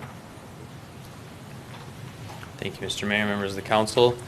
This is a CUP and site plan review for an indoor mini storage called Dayton Mini Storage. It is located at 18470 Territorial Road. It's approximately a 3-acre site. It is vacant agricultural and guided industrial. Vacant agricultural currently, guided industrial, but it is zoned I-1 light industrial, and it is in the current MUSA staging area. The site plan shown on the right side of the screen, there are 2 proposed storage buildings. You can see on the image included the turning radius as you go through the site. We'll note there's an existing wetland on the east part of the site that has been accommodated with the site design. So as part of the site plan, we did review the wetland, its buffers, and management in that area, along with surface water, stormwater management. Screening and buffering were important on this site, lighting, some architectural design for the buildings as well, along with the other in terms of setbacks, parking, things like that. So there are conditions in the resolution to ensure compliance with our city ordinance on those items. In terms of landscaping or screening, the applicant did provide the renderings on the left, which show how the landscaping will be more closer to maturity than actual initial plantings, but how it could look, in 2, 3, 4, 5 years' time to screen the site. So you'll notice there's some kind of a row around the buildings of landscaping with some heavier areas or concentrated landscaping areas. And on the right-hand side, you'll see that that's mostly focused on the east side of the building and the south side along Territorial Road. Parking, they do have parking included kind of in between the storage buildings and those bump-ins in the buildings, I guess, kind of, where it's the 2, 2, and 2, and then some on the south side of the buildings and one up in the northeast corner. So overall, they have 21 parking spaces. And that does meet city code. One of the items that's more a focus on this application is that they are not, don't you currently have utilities serving the site for sewer and water, and they are not proposing to serve the site with sewer and water. So they're serving it with a septic and a well system. Noting that landscape irrigation is required and fire protection sprinkling is required, and they're going to serve both of those from the well. There is a condition in there from the fire chief about fire protection requiring a third-party assessment to ensure that there's adequate water capacity from a well to sprinkle the building. So that is a condition in there that they will need to accommodate and provide a study back to the city to have the fire chief review to ensure that that is adequate. Fire chief and the third-party consultant. Same with the landscape irrigation. So with that, comprehensive plan and the ordinance does require that sewer and water be provided for new developments. However, the city council has the option to waive that requirement. And knowing that it will be eventually served, just not served at this time, but there is a condition in the resolution that requires them to connect, and the city code does require you to connect when you have sewer and water available to your site. So that's something to consider with this application, is that there would be septic and well constructed on site, and that sewer and water would be connected to when available. And I forget, I think the distances Lauren mentioned at the Planning Commission, about 1,100 feet for sewer and 1,700 feet for water, or somewhere around that. They're not equidistant, they're not both at 1,100, they're both, one's further than the other, and I might be mixing the two up, but they're about that far away. So they have some ways to go before they actually get to this site. And by getting to and being available to the site, it would be have to get all the way up to the property line for this site. So you're saying septic also? Maybe I missed it. But I didn't Bathrooms think- at that place. Yep. Yeah, they're not Okay. proposing bathrooms. So what's the septic? Point of it, yeah. They have I didn't see I don't septic. think there is. Oh, they a don't have septic. proposed Okay, I'm septic. just Oh, I think it's good. just water. There's Okay. guys come up and talk. So just the water with the well. Yeah. Okay. To do the fire protection and the landscaping. My bad on the confusing or coupling them together. Here are some of the building elevations not from the rendering. So these are the each individual building elevation. If you're looking at the lower right image, the top perspective is more from as you're going along Territorial to the south a little bit, or east and south, and then the bottom image is coming from the south going up to the northwest. And then you'll notice that there's a variety of materials on there. They're kind of going with a gray and blue theme, and they have some signage on the center building, which has the turret kind of where it's a higher elevation, so they do have some architectural facade enhancements to make it look a little nicer than just a tilt-up concrete building alone. And there was a material legend included, so they do have 14 different styles of materials used. With this, there is a conditional use permit for an indoor mini storage facility. So there are conditions included in the resolution to ensure compliance with those CUP standards. Planning Commission did review this item at their March 2nd meeting with a public hearing and recommended the City Council approve the application 4-1, with Darren being the dissenting vote. So the action tonight would be to adopt Resolution 11-2023 or deny Resolution 11-2023 with findings, or you could continue the item and ask the applicant for more information and a review extension. With that, if there's any questions for staff? Got a question. Where's the waste? Like the dumpster for waste? I can answer that. Yeah, come on. Colleen is here. I guess if she wants to take that one. Give me your name and address. My name is Colby Richmond. I live at 18260 Duck Lake Trail, Eden Prairie, Minnesota. 55347. Thank you. 6. Something. One of them. Either one. They have like 3 different zip codes, and I work in the other areas for that. So my apologies. So for the dumpster question, we are going to have garbage, but it's going to be controlled. Whatever customers bring onto the property, they must take with them. And the reason for that is that if we have garbage service on there and we allow it to the public, they're going to throw everything that they don't want into that trash can, like, I'm sorry? Bed frames. Bed frames, bedding, furniture, electronics, tires. I mean, the list can go on. So we'll have controlled trash, but it's just not open to our customers to use. Where do you plan on putting that on the site? In one of our units. Okay. Does that, I'm going to ask my chief a question, does that seem like something that is practiced, or do you see kind of an issue with that itself? Well, with mini storages, there's many challenges because unfortunately, what's left behind or what's put other places is a challenge.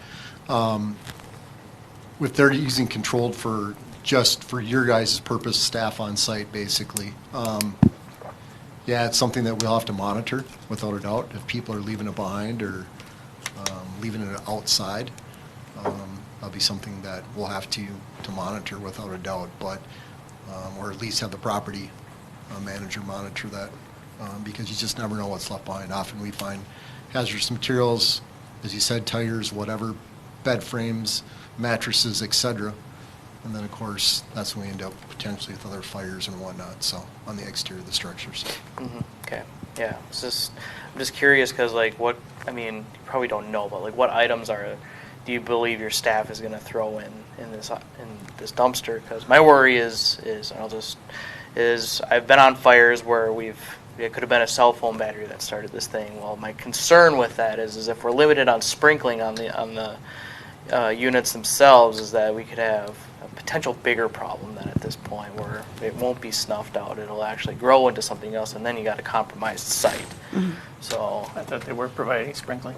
Yeah, they Councilman, will, but the capacity is where I go with that. Yeah, and I bring it up for a point of discussion is, of course, this is listed as an S1, so it does require sprinklers.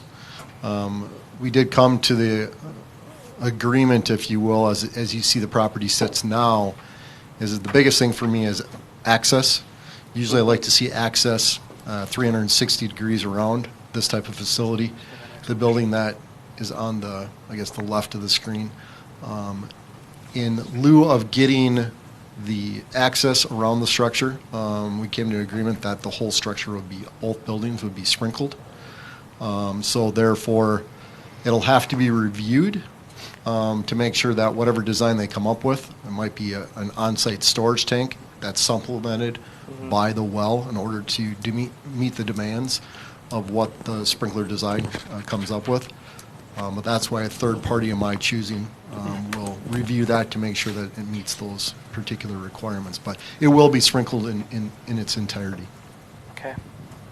Just wanted to press on that because it's, again, no utilities, so it's work on extra departments or on other departments to kind of foresee what could potentially be bad on that, or go wrong. That's probably not the word I wanted to use, but wrong on that end, so. Yeah, but anything that doesn't go into a normal trash can, we'll hire a vendor out, a local vendor, to come and remove it off the property immediately, because we will be doing daily walks on the property to check for things like that.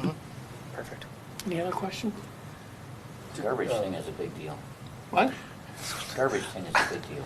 I think if there's no garbage there for them to use, it's going to end up in the It's gonna field end up across. in the Right across the street from it, the field that no one uses. So if there's nothing there for the people that come and they're like, oh, we moved these boxes and I don't need this box anymore, it's just going to end up someplace else around the city, I think. Personally, I just don't, I I don't. mean, to me, we should have a dumpster there. Yeah, I agree. Even if you put it inside one of your deals. I mean, That everyone has access to, that they can throw crap in. Oh, then you will end up with bed springs. As, I would not. well, you're going to end up with that anyway. Well, people clean up their units and then Well, they I clean mean, then up. they have a civil action, right? Yeah.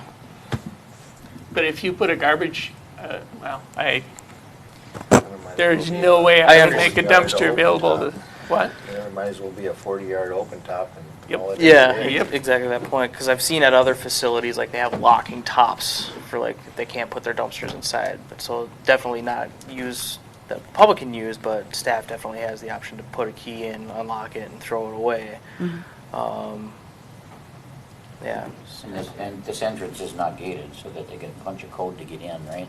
Yeah, they have to punch a code to get in. Should be gated. Then, Yeah, that's why I don't understand the issue. If it's Then that's not gated, an issue. then how? I'll tell you what the issue is. You have all those customers in there and they see an open dumpster, guess what's going in that dumpster? Everything they have in their garage. Like she's Yeah, saying, but my it's concern is inside. what's going to happen if they don't have the dumpster. Where's the stuff going to end up anyways? Well, are you going to be, so you're concerned that they're going to leave it in the They'll just bay? leave it No, outside they'll the just door. it'll fall out the back of the truck on the other side of territorial. Yeah. Is my concern. Oh, they could do that anyways. Yeah. They could, but we're driving traffic to this location. Well, we're driving traffic to Rain Tree. I mean, people can always drive down the road, you'll see stuff in the ditch. I don't disagree. Zanzibar's full of it. My question then, I guess, in that realm would be pointed kind of, Paul, do you see extra work then if a facility like this comes in where you'll have to have extra patrols on for stuff like that if it does become an extra problem?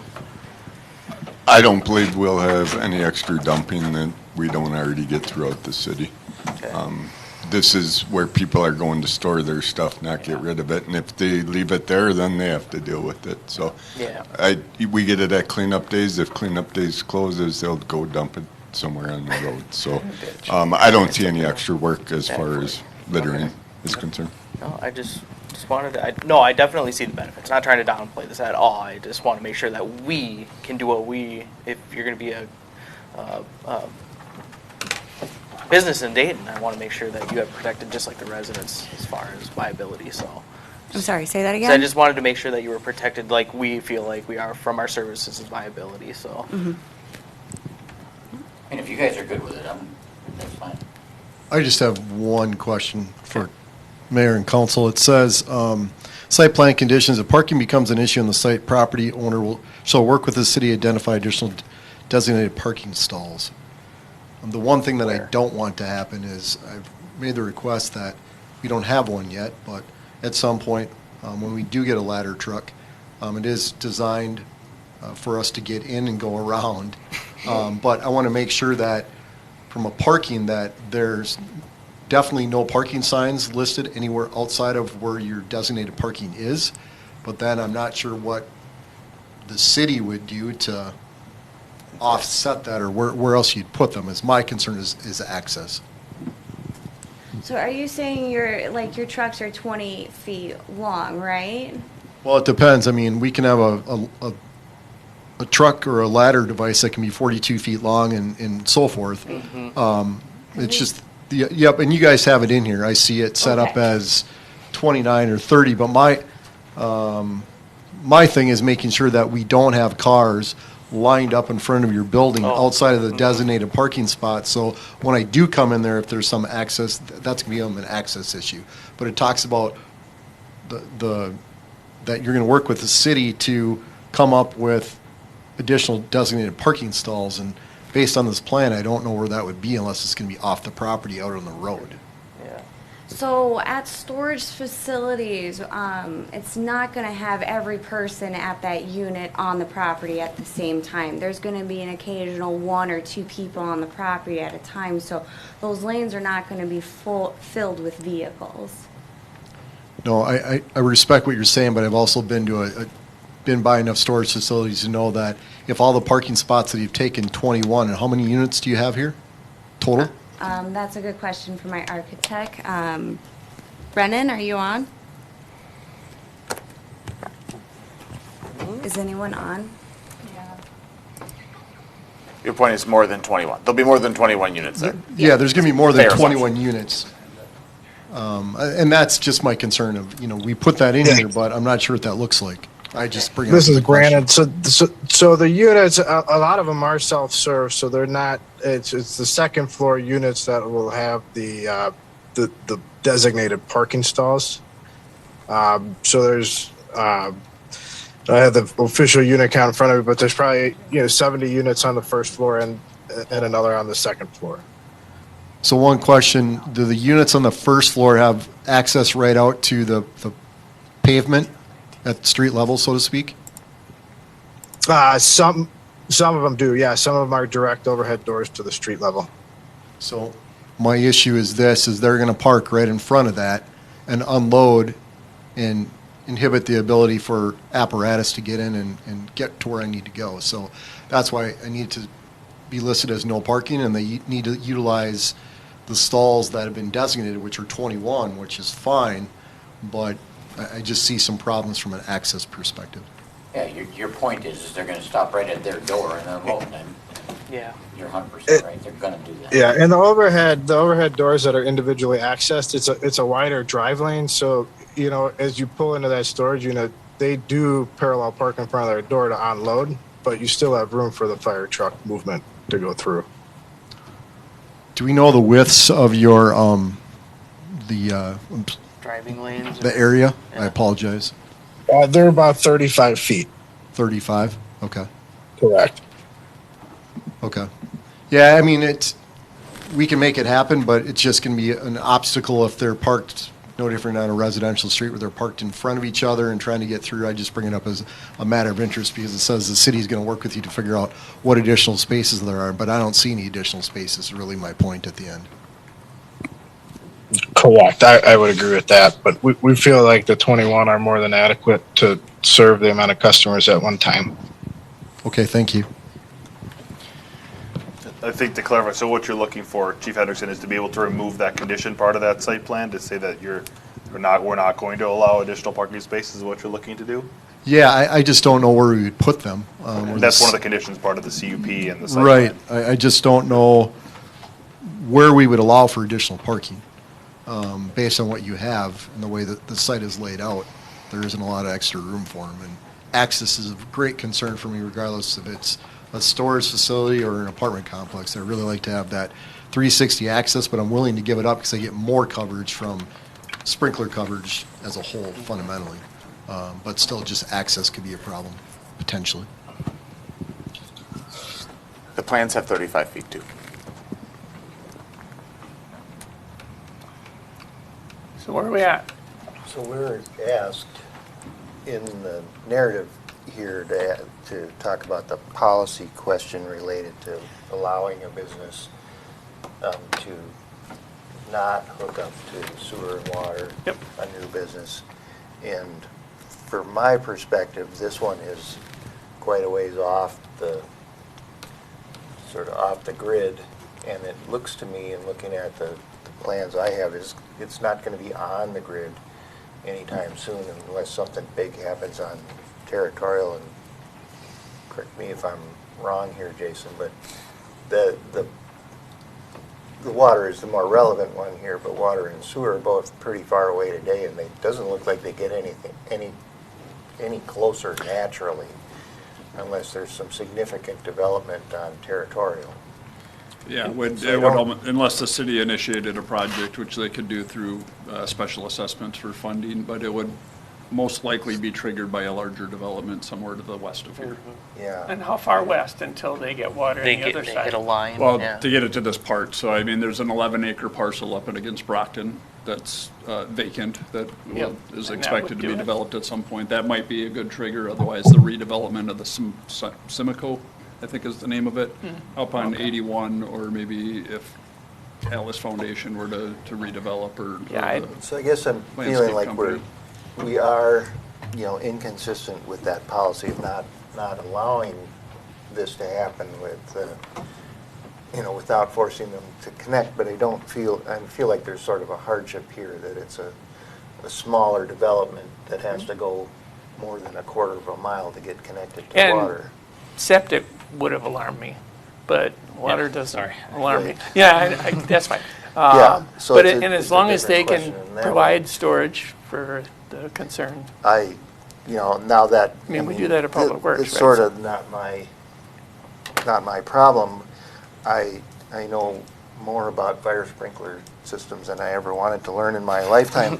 And so I will be amazed if this thing is economically viable once they get done with the tanks and the size of the well that it's going to take to feed it. But that's They're on you expensive guys. systems. I just don't feel like it's fundamentally a real big diversion for us to say it's okay to not hook up to city water because of the hardship of doing it. And we're gonna have a porta potty there 24/7? So when we hire on a new employee, we will get a porta potty, and then also if we feel the need to start out with, we would also get an upscale porta potty for one of our local vendors here. What's an upscale porta potty? Yeah, they make them kind of like nicer, of what I've heard. So it's not just you go to the bathroom and you have toilet paper. They make them, I guess, a little nicer. I don't know how else to describe it. Yeah, we don't necessarily need that. The Quick Trip's right around the corner too. Yeah. As I say, Quick Trip is just right up the road. Okay, so, do we have any other concerns, questions? I guess, other than that, we could take a motion. Mr. Mayor, did you want to include the condition that you emailed about prior to the meeting about the timing of connection? Well, so, yeah, let me get to that. So I did ask Kevin before the meeting, now if I can find it. Here it is. Item 7 of the site plan conditions says if public utilities are ever connected to the site, the applicant shall pay utility charges, blah, blah, blah.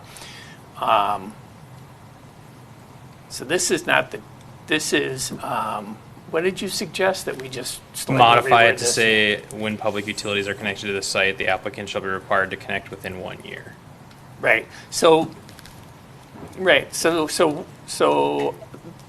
the only change would be is that if water and sewer were ever pulled to this site or beyond, that they'd be required to hook up.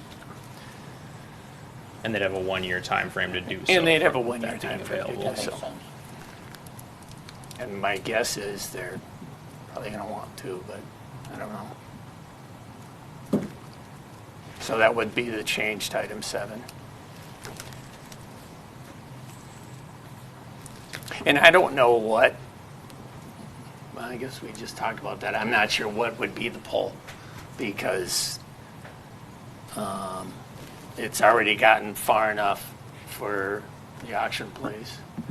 they have no need for it, so I don't know how that works, that we would get utilities beyond this site.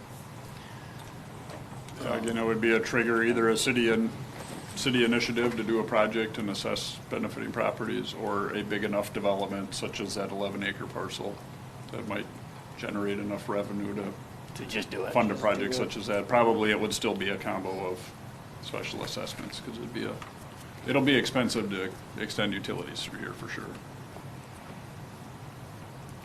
Okay. So, so that would be a motion for 11/20/23 with the change that Kevin indicated on item 7. Would you like to change the condition also from Chief Hendrickson for a removing of the parking, or would you like to keep that in there?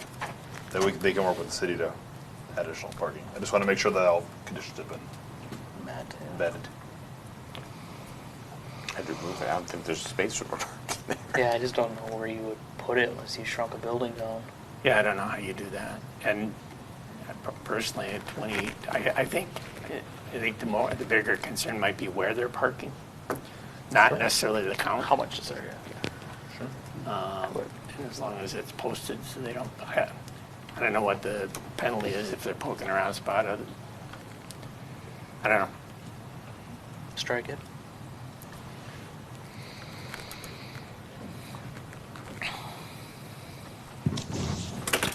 Let's see what it says. Let me see what. It'd be just striking condition 10. If parking becomes an issue on the site, the property owner shall work with the city to identify additional designated parking stalls.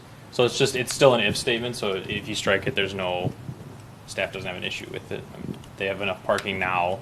The only reason they'd need more is if operations increase or something like that. So I don't think there's any issue with striking it. I'd be okay with that. Yeah. That's your motion. It's up to the mayor and council. If you want to throw it in there. Okay, so we'd strike 10. Need a motion and a second. I'll make the motion. Striking number 10 and Amending number 7. Amending, amending 7. number 7, as previously stated. Okay, need a second.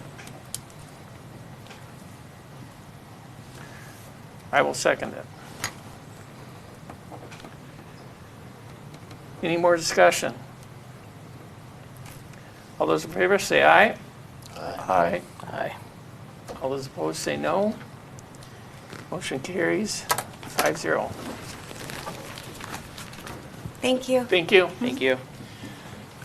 Okay, and that is our last item. So if there are no objections, we will be adjourned. We're adjourned. 1 minute off.